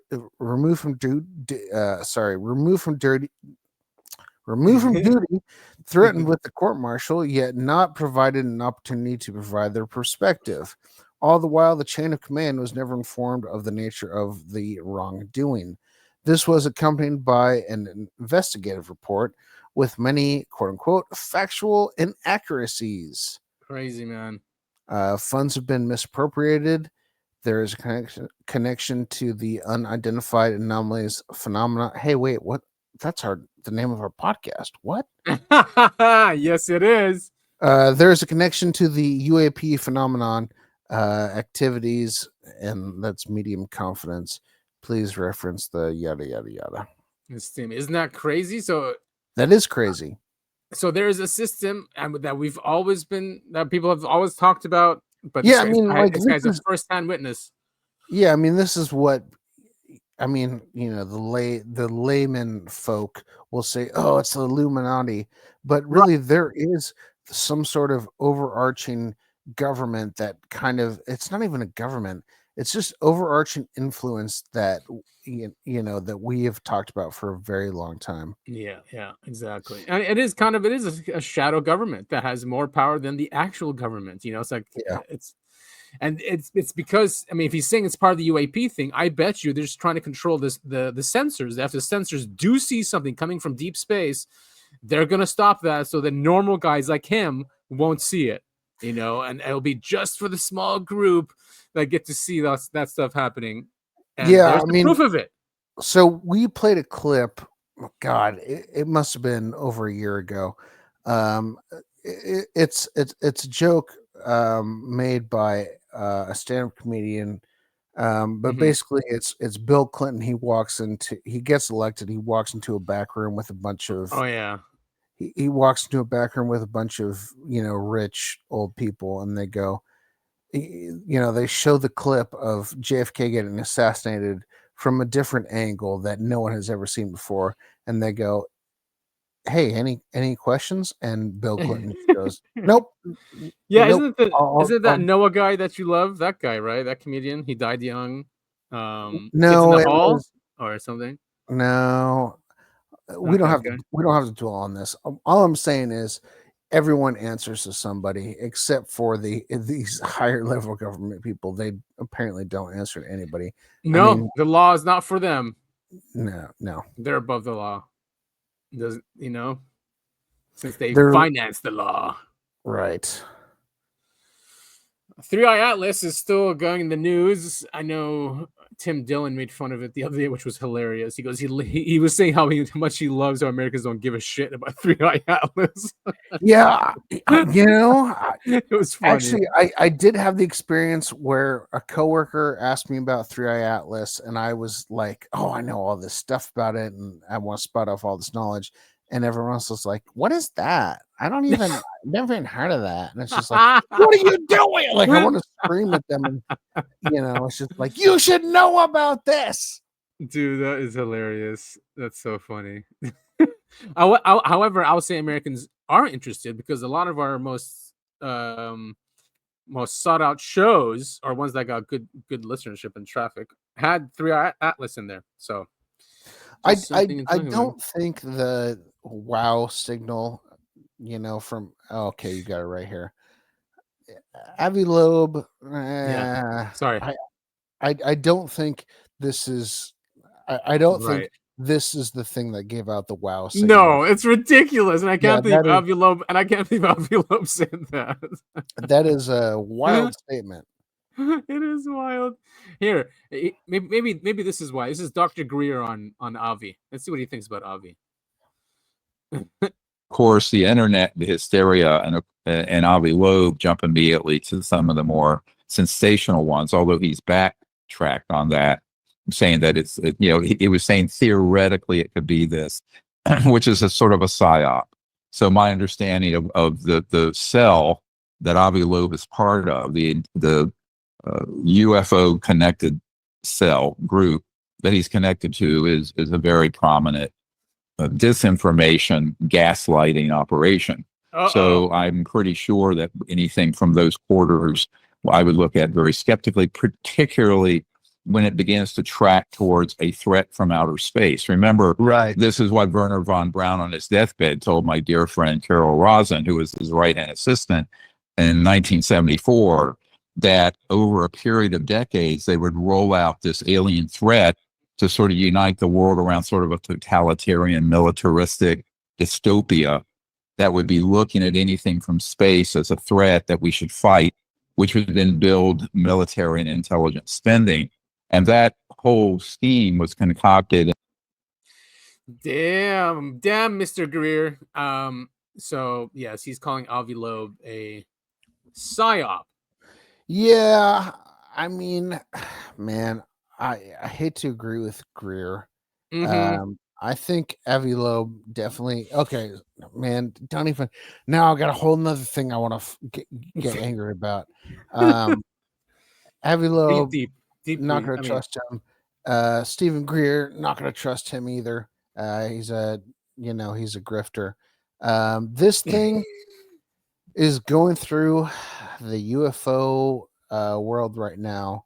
They say, "Oh, look, it's a fucking, it's a UFO. It's you look at it." But here's the thing: is really far away behind the sun. It's not even that. It's just when you take a picture of anything through a camera lens, it's going to elongate. Especially, it's an exposure, right? This is a long exposure, exactly. Yeah, it's taken over a long time, which means it's going to streak. It's like, right. Yeah, exactly. I mean, these people, but this account here is called 3i Atlas, so he's trying to get views. Yeah, obviously. of course. So you right, can definitely trust this guy 100%. right, exactly. Oh, there's Red. What he's saying, top view. Haha.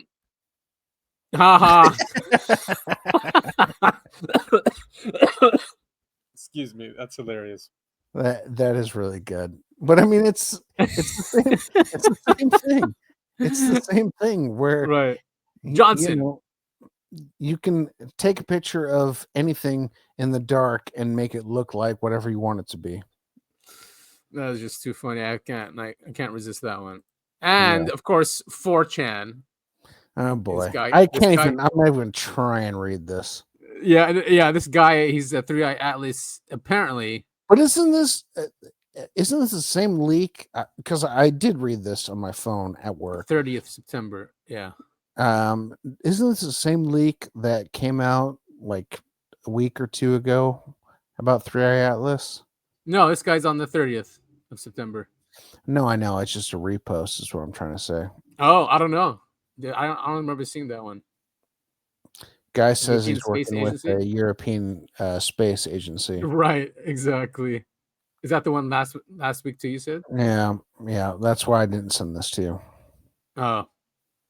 The only way the physics works, blah, blah, blah. Anyway, it is 4chan, but people, if you guys want to read it, go ahead and read it. He goes through a few posts saying that it's not a comet, or if it is one, it has its own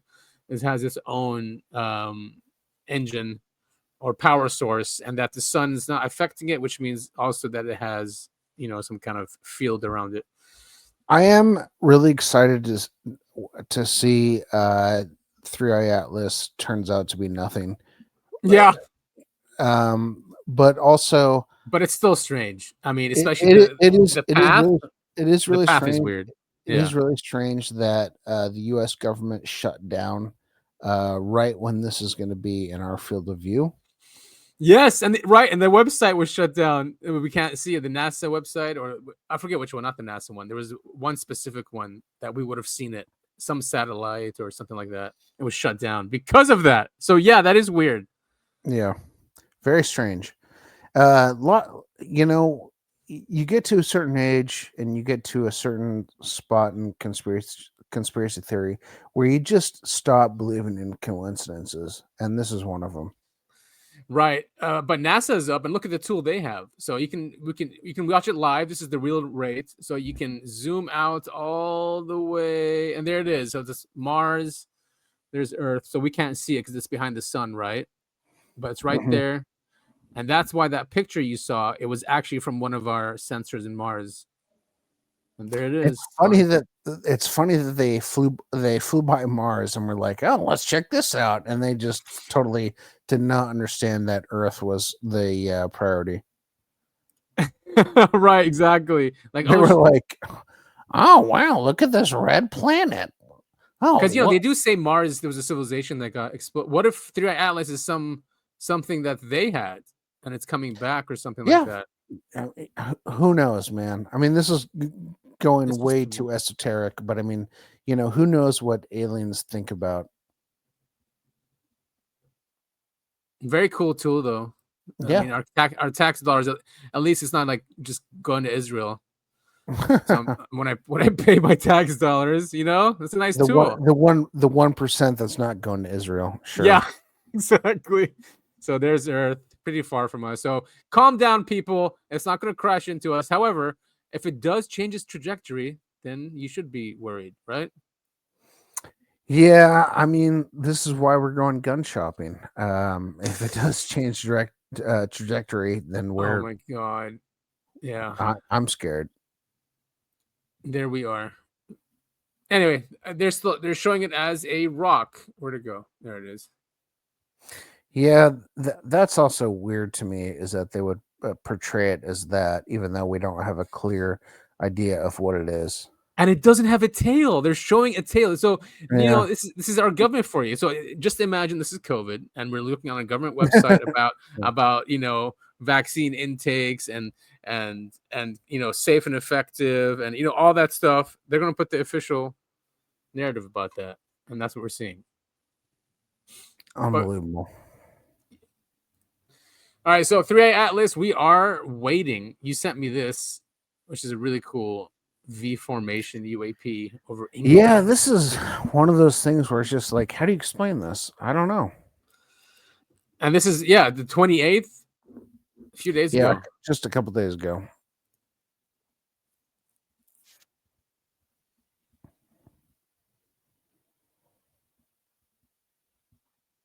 Yeah, I don't know what you would do if you saw this. And it's just sitting there. Yeah. Look at it; it's just hanging there. I've seen it feels like it's an actual building or a light on a building. That's how solid it is. Mm-hmm. But I mean, again, like what do you do? What do you do in this situation? Like, film it. Yeah, exactly. Yeah. I mean, let's just say you're at your current place of residence and you go out on the deck or porch or whatever. Whoa. You go out and you see this thing. I mean, how do you react? I guess if it's there for a while, start meditating, try to communicate with it. I don't know. Yeah. Come and take me. No, don't. I'm just kidding. Yeah. Well, if they do take you, try and tell them to come and pick me up on the way. Okay. Oh yeah, no, they can only take us if they can use one of those extraction machines, if you know what I mean. Extraction robots. Sure. Swedish extraction robots. Yeah. I just want one of those. Yeah, exactly. Oh, what do you think about this, dude? You think it's a hoax? I don't know what this is. Oh, you didn't look at it? The pill or Tic Tac this guy found. He takes it home too, and it's got etchings. I mean, it's not that dissimilar from one of the things that's coming out right now. Like, what did you send me this week? The French conqueror. God damn, why can't I not? Oh yeah, Napoleon. Yeah, they pulled something out of his head, right? That's when I this morning before putting it, I'm like, man, is this really fake? Because it's on MUFON, and that's why I trusted it, right? But then there was some website saying it is fake, and it was first on this website, which is a known hoaxer, and blah blah blah. But why would MUFON do that? Wouldn't that hurt their credibility?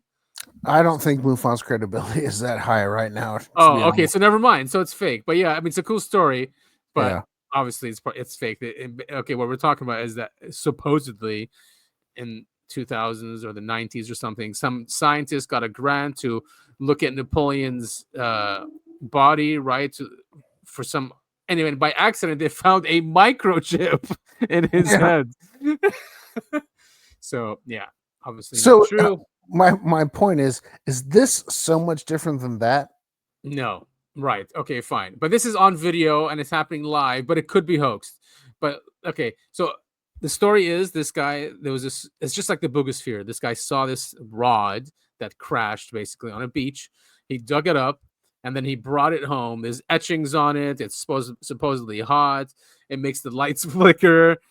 So hoax, maybe 70%. I say it's a hoax, or maybe more. Who knows? So watch it. Watch these videos. They're short. Under here.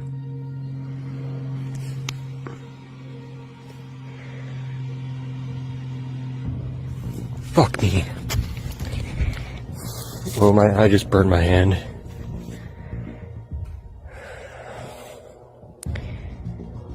Holy shit. Where is this? Well, I think I'm gonna California. get killed.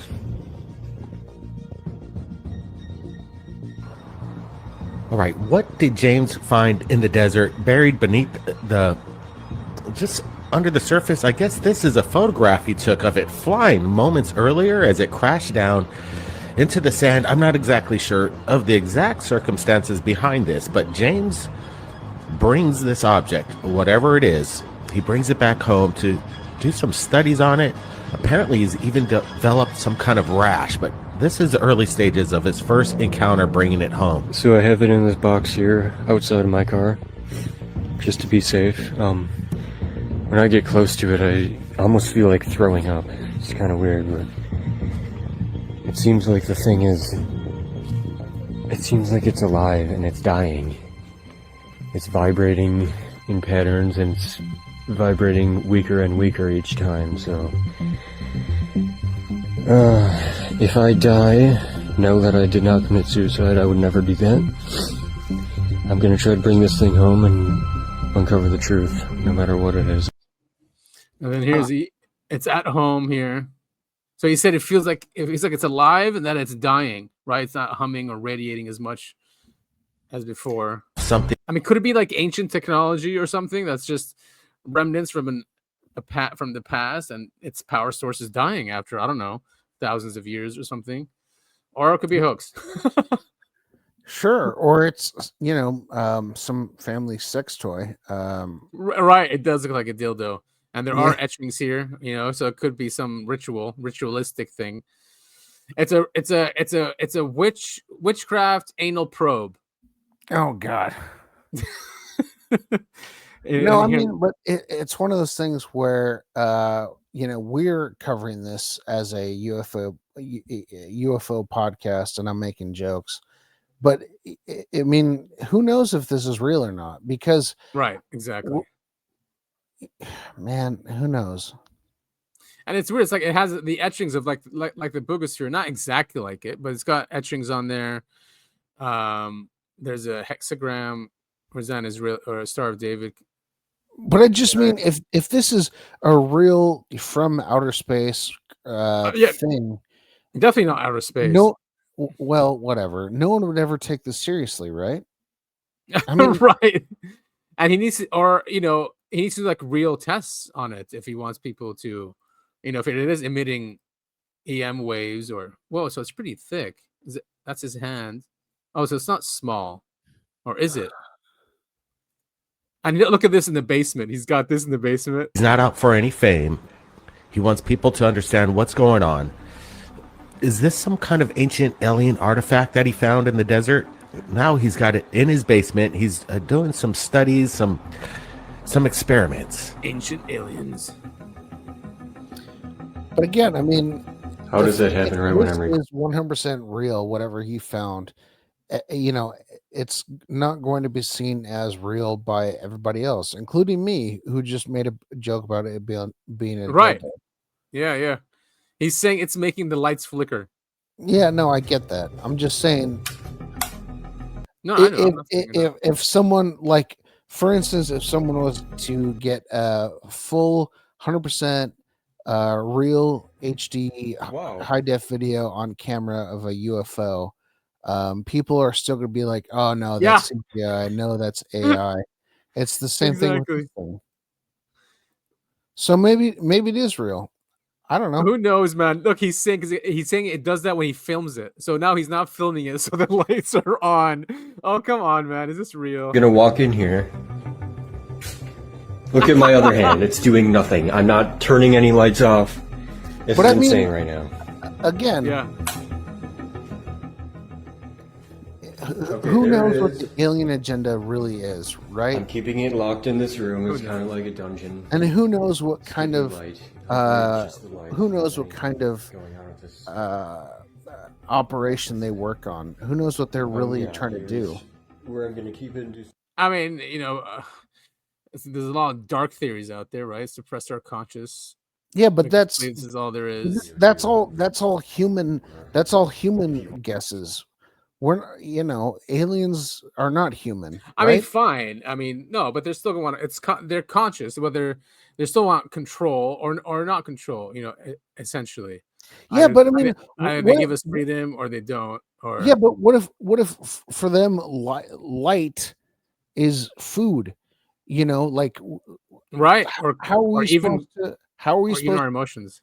Yeah, or our emotions. Like, you know, maybe Scientology is real, but I'm just saying, like, how are we supposed to, you know, understand that as humans, where we eat hot dogs and pizza for food? Maybe they eat light and they poop out, I don't know, carbon dioxide. Sure, why not?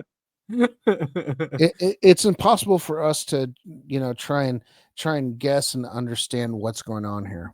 Right. It makes it fun though, and then you can just say, "God knows." I mean, unless we can talk to one of them, and even then, they'd probably be lying if they are, you know, have a, you know, superior intelligence and something nefarious is happening. They can easily just lie, and that's why a lot of these whistleblowers or events say that, you know, we feel like they're lying to us or being manipulative. All right, I mean, moving on to politics. Oh, great! My favorite thing. He sent me this one. I did. An email with Israeli PM Ehud Barak. Yeah, this is Oracle CEO. Yeah, let's see what she thinks about American culture. Suffragettes. So she promoted the reality show Women of the IDF to quote unquote humanize the IDF, and said Americans must be conditioned to embed the love and respect for Israel in the American culture. Yeah. Now, why does a foreign government need to do this? So we as Americans, do we fight for another country? Like, do we fight in the Middle East for another country? Yes. Does anyone else deal with this, where their entire system and culture and government and foreign policy and internal policy is all influenced by a foreign country? Who deals with this? Or in history, has any country in history dealt with this? Right. You know, there's a lot of news about Great Britain and how they're, you know, they got the whole refugee crisis or whatever. But they're not being asked to fight in the Middle East for Israel. No, they're not. That's just us. It's just us, man. And not just fight, but tax dollars. You know, just unlimited. That's all they're doing. If weapons and it's just everything that we do. Every minute that you're working, it's going to Israel, man. Yep. I mean, the politicians, it's their fault. People say like, "Oh, you're obsessed with Israel." No, they are. That's all they talk about. That's the only laws they pass. That's the only people they care about. I mean, they are obsessed. You know, and we're like, what about us? That's all people are saying. Like, what is going on here? And what is this? You sent this to me as well, and it's scary. But is this his theory? Right? It's his theory. I don't think it's a theory. So here's the title of the post. Israel is using phones to make people end their lives if they criticize Israel. I don't think, I mean, this is pretty out there for most people. I don't think this is that far-fetched. It's not far-fetched, no. Israel was using the beepers. What are those things called? The pagers? Pagers. They were blowing them up to kill people. Like that was not that long ago. And that was 10 years in the making. 10 years it took them to plan that. I think my furthest out there conspiracy theory is that the more you have your picture taken, the less of your soul you have. I think cameras and having your picture taken, I think your soul gets taken away more and more. I don't think this is that far-fetched where people are being influenced, whether it's through social media, TikTok, whatever. They're gonna make you kill people. I mean, look at the most recent Charlie Kirk thing. Yeah, right. Same kind of deal. So so apparently, according to this guy, they're using medical records online to target certain individuals, and then studying phone habits to see who is a possible subject. If a person is a gamer or uses a meditation app daily or listens to certain music on repeat, they are able to better target. Imagine they can insert basically subconscious messaging, they're saying, into like the meditation app, and you won't hear this. Your conscious mind will not hear it, but your subconscious mind will. Even they can even flash images, you know, as well. So that's really scary. That's really, really scary. But yeah, so it's not far-fetched, and we know them. You know, there's an entire Wikipedia page on their assassinations, and it goes on for like a long time. I don't know if you've looked at it, but it's the crazy page. It starts in the 50s, I think. I have it. Yeah, man, not surprising at all. They're really going after Tucker these days, and yes, they are. They are for a reason, because the guy won't stop telling us what's happening, and it's important. And he thinks it's important. He wants everyone to think it's important because it needs to end. This bizarre relationship just needs to end, really. So here he talks about the Pentagon. Bombing on all sides. During that short conflict, IDF officers in the Pentagon, foreign military officers in the Pentagon, and by the way, they're not the only foreign military officers in the Pentagon, to be clear. There are NATO officers, they're from other countries, British, but there are a bunch of Israeli Defense Force officers in the Pentagon that week. And during that week, ask anyone who works at the Pentagon, they enraged American Pentagon staff by just barging into meetings, giving orders, making demands, and nobody did anything about it. How can a foreign military officer barge into military headquarters, even if invited, but barge into a meeting and start demanding, we want this, we want that, you need to get on this? Huh? The more you allow that kind of deeply unhealthy behavior, the more you're going to get. And that's exactly what has happened. Because of the weakness of our leaders, we have incited predators in a foreign country to take advantage of us. Oh, that's such an anti-Israel thing. It's not anti-Israel at all. It's a demand that the people whose job it is, whose sacred duty it is to defend and represent us, our leaders, both at the Pentagon and all throughout the U.S. government, that they do that they stand up and defend us against all potential threats, against all foreign countries to the extent they need to, and that they do not prostrate themselves before a foreign nation. That's just basic. Why have a government, Exactly. especially a strong government, if it's taking orders from another weaker government? And that is the state of play. And it has been for a very long time. Yes, it has. He's right. I had to pull up this one from Colonel Wilkinson. He said in 2002, which is basically after 9/11, they had officers take over the Pentagon. Fantastic. Yeah. Let me put it that way. Mama Swan. What? I'm assuming that ended really well. Yeah, I mean, if it's been happening since then, of course they can barge in 2025. Yeah, and bark orders. And so that's somehow emblematic on these huge geopolitical issues. Yes, I watched Mossad take over the Pentagon in 2002. The Pentagon was infiltrated by Mossad. They did not need any identification to get through the river entrance of the building. They went upstairs to Douglas Feith, the Undersecretary of Defense for Policy, the third most powerful man in the Defense Department. Occasionally, they went to the second most powerful man, Paul Wolfowitz, the Deputy Secretary of Defense, and they had run of the Pentagon. Donald Rumsfeld, the Secretary of Defense, said to my boss one time, "Hell, I don't run my building. Mossad does." It's unquestionable that the Epstein business was... That is so disturbing. Hell, Rumsfeld saying, "Hell, I don't run my building. Mossad does."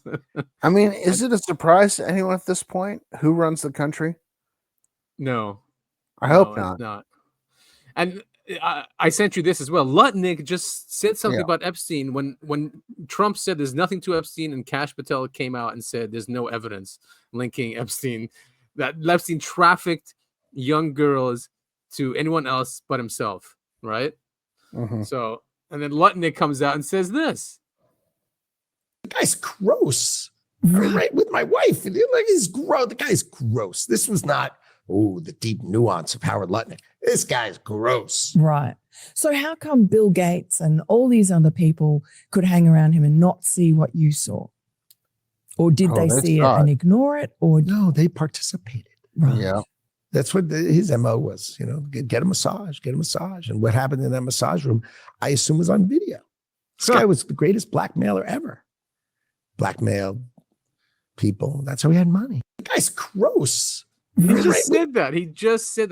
This is Donald Trump's. He's the Treasury Secretary or something, right? Or Commerce. Mm-hmm. Yeah, Commerce Secretary, and he's always with Trump next to him. So, what is that? How we get gaslit by like official people, and this guy comes out and just says, "Yeah, he's got videos of Bill Gates and all those guys." Well, it's because the Democrats are fucking morons and don't know how to run a not idiot candidate. If they had run someone completely competent against Trump, they would have won. It's just the two-party system. It's because the donors just went to Trump because the whole Israel-Palestine thing, and they were just too. The left was too anti-Israel. They're like, screw this, and the donors just jumped on to Trump. That's all they care about. Yeah, I mean, unfortunately, that's goddamn. That's what it comes down to. Yeah, and that's why he's doing whatever they want. I mean, although he's president, who cares? He must be scared of them.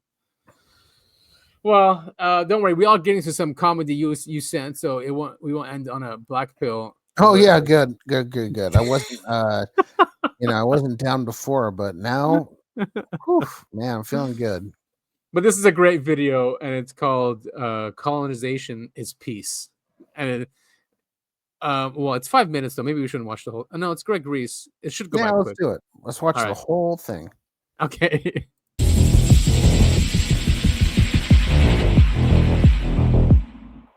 During the 1980s, Benjamin Netanyahu became good friends with American real estate developers Charles Kushner and Fred Trump. Kushner's son, Jared, went on to marry Fred's granddaughter, Ivanka Trump. Jared has been talking about the valuable real estate in Gaza for a few years. In Gaza's waterfront property, it could be very valuable. In May of 2024, the Jerusalem Post publishes an image of Netanyahu's Gaza 2035 vision. In October of 2024, candidate Trump said that Gaza could be better than Monaco. It could be better than Monaco. It has the best location in the Middle East, the best water, the best everything. It is the best. I've said it for years. I mean, it could be the most beautiful place. The weather, the water, the whole thing, the climate. It could be so beautiful.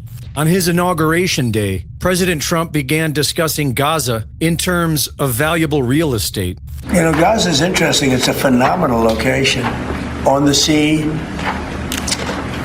best weather. Everything's good. It's like some beautiful things could be done with it, but it's very interesting. But some fantastic things could be done with Gaza. How do you see the future in governance for Gaza? Well, it depends. I can't imagine you could have, well, you certainly can't have the people that were there. Most of them are dead.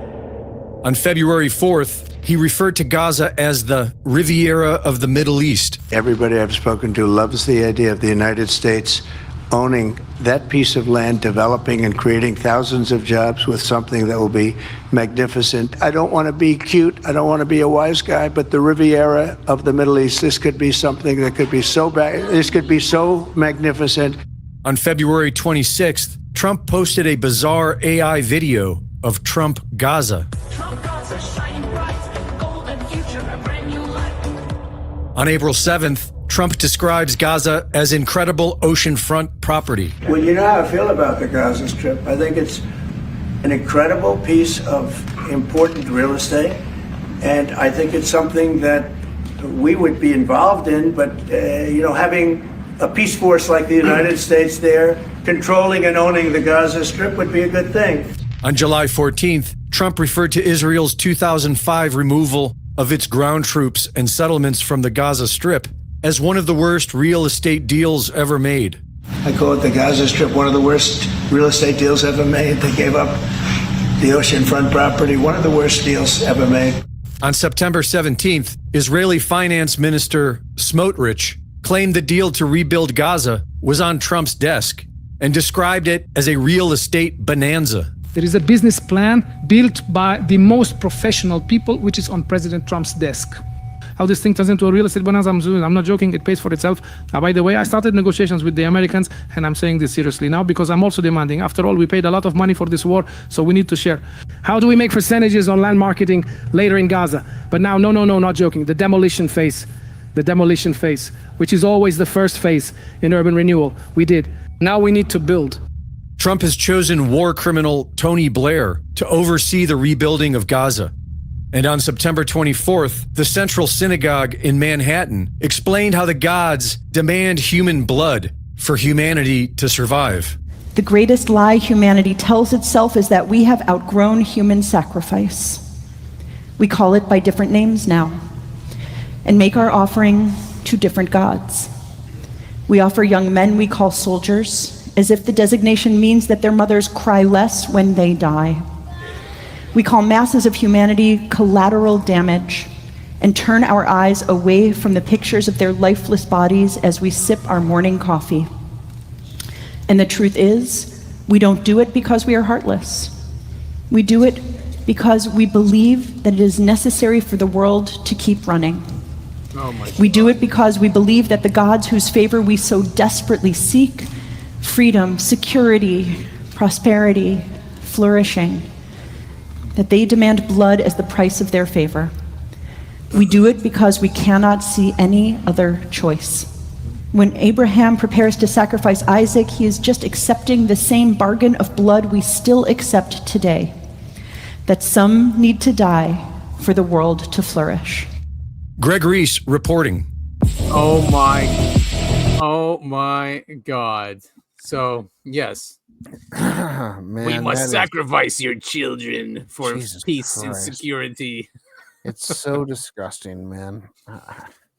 Yeah, there's one more one, but I don't know. I think it's enough we'll get Israel fatigue, but there's I have to show it. It's what they're planning to do in California in the churches. They're going after the churches in California.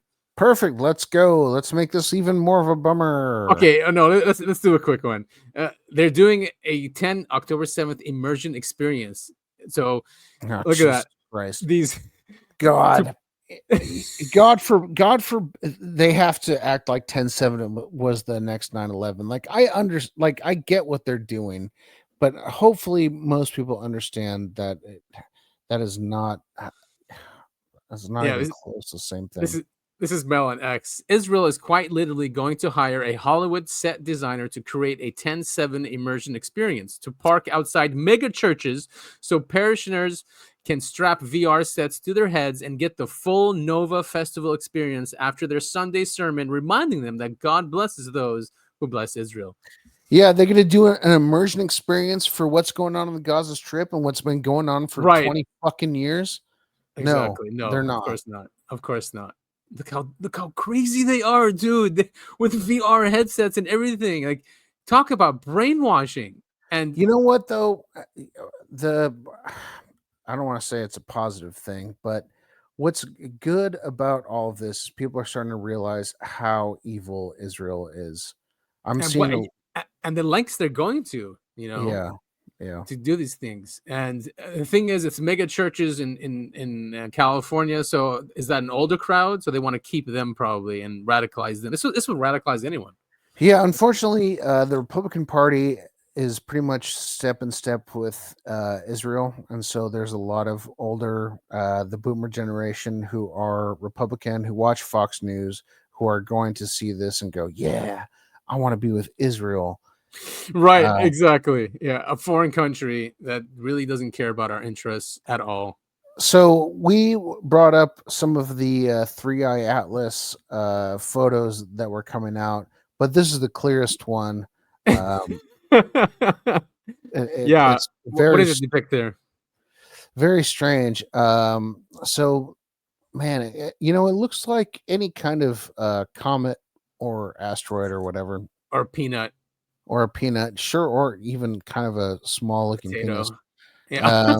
But what's weird is on top of it, there's a little gray man. You might even call him an alien, and he's holding a sign that says "Release the Epstein files." They're watching the drama too. They're like, "Come on, release the Epstein files." Yeah, but I mean, why are we still talking about the Epstein files? Ugh. Yeah. What's wrong with you? Yeah, can we just move on? There's other things to talk about. Oh, there's so many other things to talk about.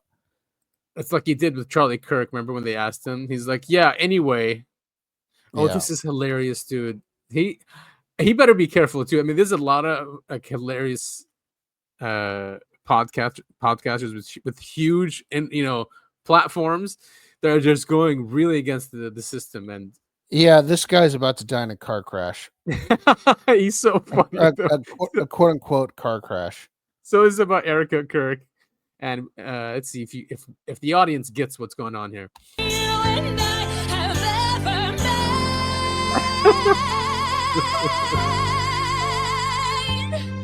All right, thank you, Erica Kirk, everyone. Erica, clearly going through something. Well, it's an honor to have you here. Thank you. You have so much energy. How are you holding up? Tim, it has been a whirlwind. It has been just such a crazy, chaotic time. I'm going on tour. I have a Christmas album coming out, and I mean, I just signed with WME. I'm going on SNL, and I'm going on Rogan, and I have a Skims collab coming out next month. So it's just a very exciting time. It's actually amazing that's how this is all happening. I did try your smoothie air one, and it was excellent. Thank you so much. I mean, it is weird how she's just going around, these podcasts and on the Charlie Kirk show, and man. Everyone grieves differently, though. Everyone grieves differently, right? Yeah, I was going to say that, and because Charlie Kirk was such a big part of the Republican movement in this country, someone's got to take the mantle, right? I don't agree with what she's doing, because take the time to grieve your husband and take care of your kids, but like I don't know, man. It's someone's gotta lead the company, right? And I think sure, the board of directors probably trust her. And if it was me, I don't know. You don't just, who knows, dude? I'm not gonna I'm not going to talk about someone grieves, or maybe you get more busy. That makes sense, right? You want to get more busy and not think about things and what happened. And I guess, I mean, I'm not married, but I feel like if my wife, hypothetical wife, was shot in the neck and died on like live TV or whatever, like it was well documented, I wouldn't be showing my face. I mean, I wouldn't be showing my face and doing all this stuff. But that's it's weird. That's me. I wouldn't do that.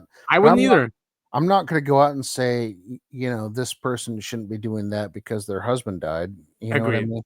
Right. We don't know. Everyone grieves differently. Everyone goes through things differently. And there's a lot of responsibility that came with, that happening to her. So who knows? And the board must have pressured her. We don't know.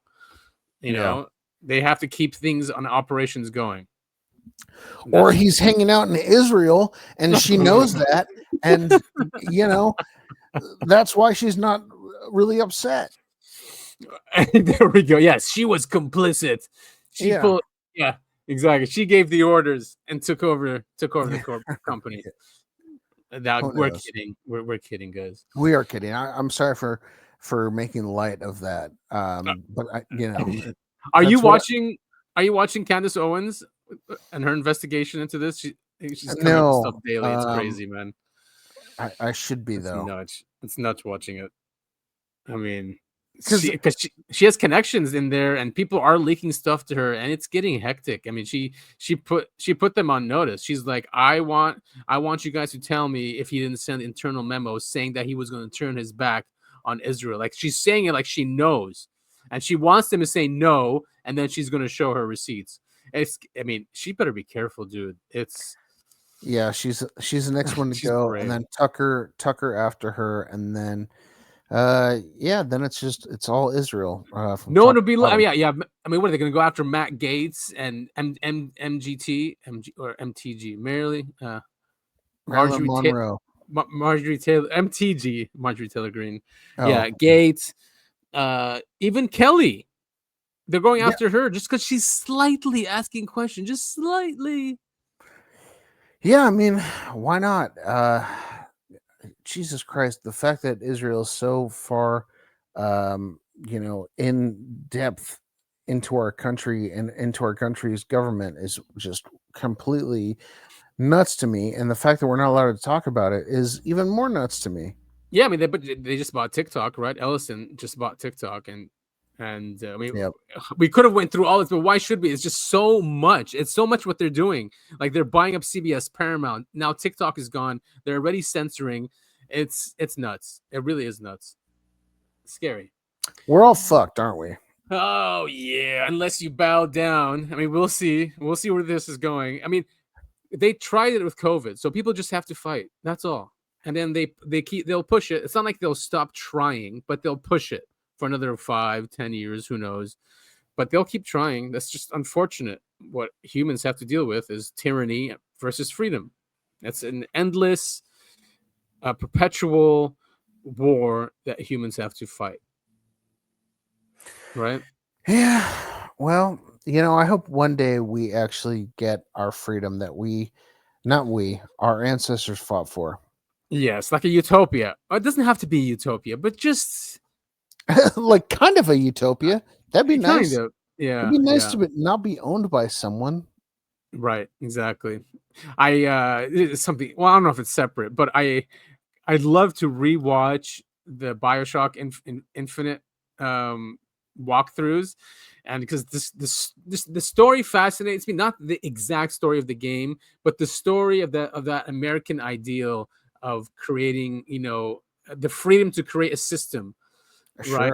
Yeah, and I just love that about the games. That's about libertarian ideals of, having their own society and their own system. And, in that case, they went up to the clouds, and then.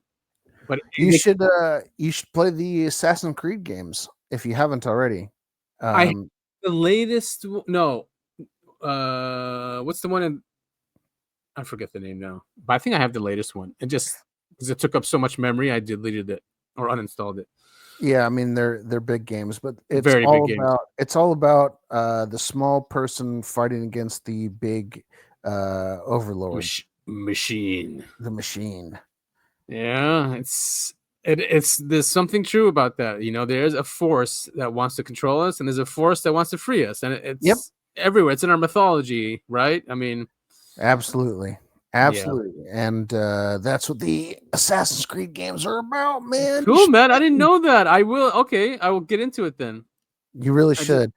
And a lot of them take place in the Middle East, which is great. And nice. The Mediterranean area. Like Spain, Portugal. Yeah, they're a lot of fun. I just watched the movie last night, and apparently it didn't do well. But I really Where'd you watch it?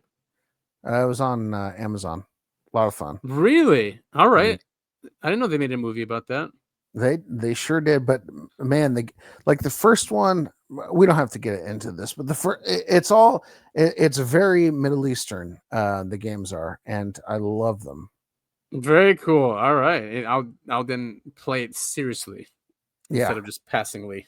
Yeah, take a look. So this has been the Uncovering Anomalies podcast. That is, I have a need to know, Adam. Woo! And I'm realizing now I did not introduce us at the beginning of the show. No, you did. Just after the 10 minutes, I think. Oh, okay. All right. Yeah. That's fine then. We got there. I am kind of angry, Topher. I'm less angry now. I was really angry when we started the show. Oh, yeah, you were. Oh, yes. I'm glad you got that out. It's important. It really is. Yep. And I'm sorry. Well, hopefully now you're in a better mood where maybe you can go and find some real razors that work. No, I'm not going to shave ever again. This is, I'm changing my name to Never Shaving Topher. Or Topher ZZ Top. You should do a ZZ Top beard. Just let it go, man. Just let it go. I wish I could. I wish I could. I would love to never shave again, but the fact is, I can't really grow a beard. It just looks gross. I feel like if I could like disappear into the wilderness for like, I don't know, a year, it would probably look fine.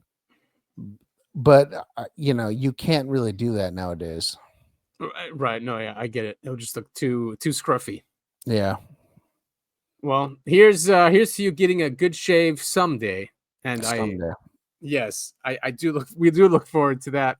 And what I also look forward to is us achieving our goals of getting past the certain threshold. We get partnership with Spotify. That way you guys don't have to worry about us asking you to support us, And I will immediately screw up our partnership with Spotify because I will not do the ads very well. Dude, it would last 2 hours. Yeah. Our first show with the partnership, they'll pull it because of some content we put on. Are you tired of having a soft dick? I don't. Do you think that applies to our audience? I don't know. Well, I'm going to be screaming at them anyway. So I know that the commissions are probably better with ED products. So we're doing it anyway. All right. Well, thank you all so much for listening. We'll see you all next week. Yep, next week.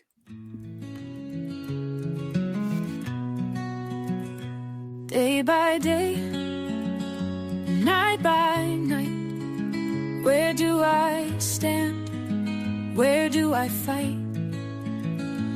The conspiracy is taking me, and now I'm fighting relentlessly. What's the truth and what's the lie? Will we forever fight and die? We uncover truths and tell you what's the news, what they won't tell you. It's Adam and Topher. We come in peace. Our hunt for the truth will never cease. It's the Uncovering Anomalies podcast. We tell you the UFO news at last. Forgive us for being brief, but the truth never sleeps.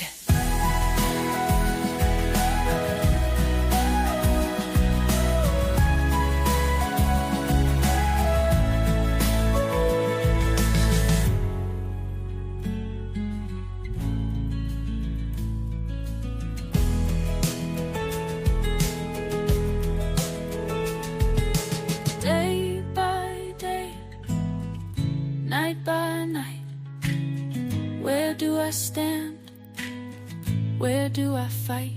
The conspiracy is taking me. Now I'm fighting relentlessly. What's the truth and what's the lie? Will we forever fight and die? We uncover truths and tell you what's the news, what they won't tell you. It's Adam and Topher. We come in peace. Our hunt for the truth will never cease. It's the Uncovering Anomalies podcast. We tell you the UFO news at last. Forgive us for being brief, but the truth never sleeps.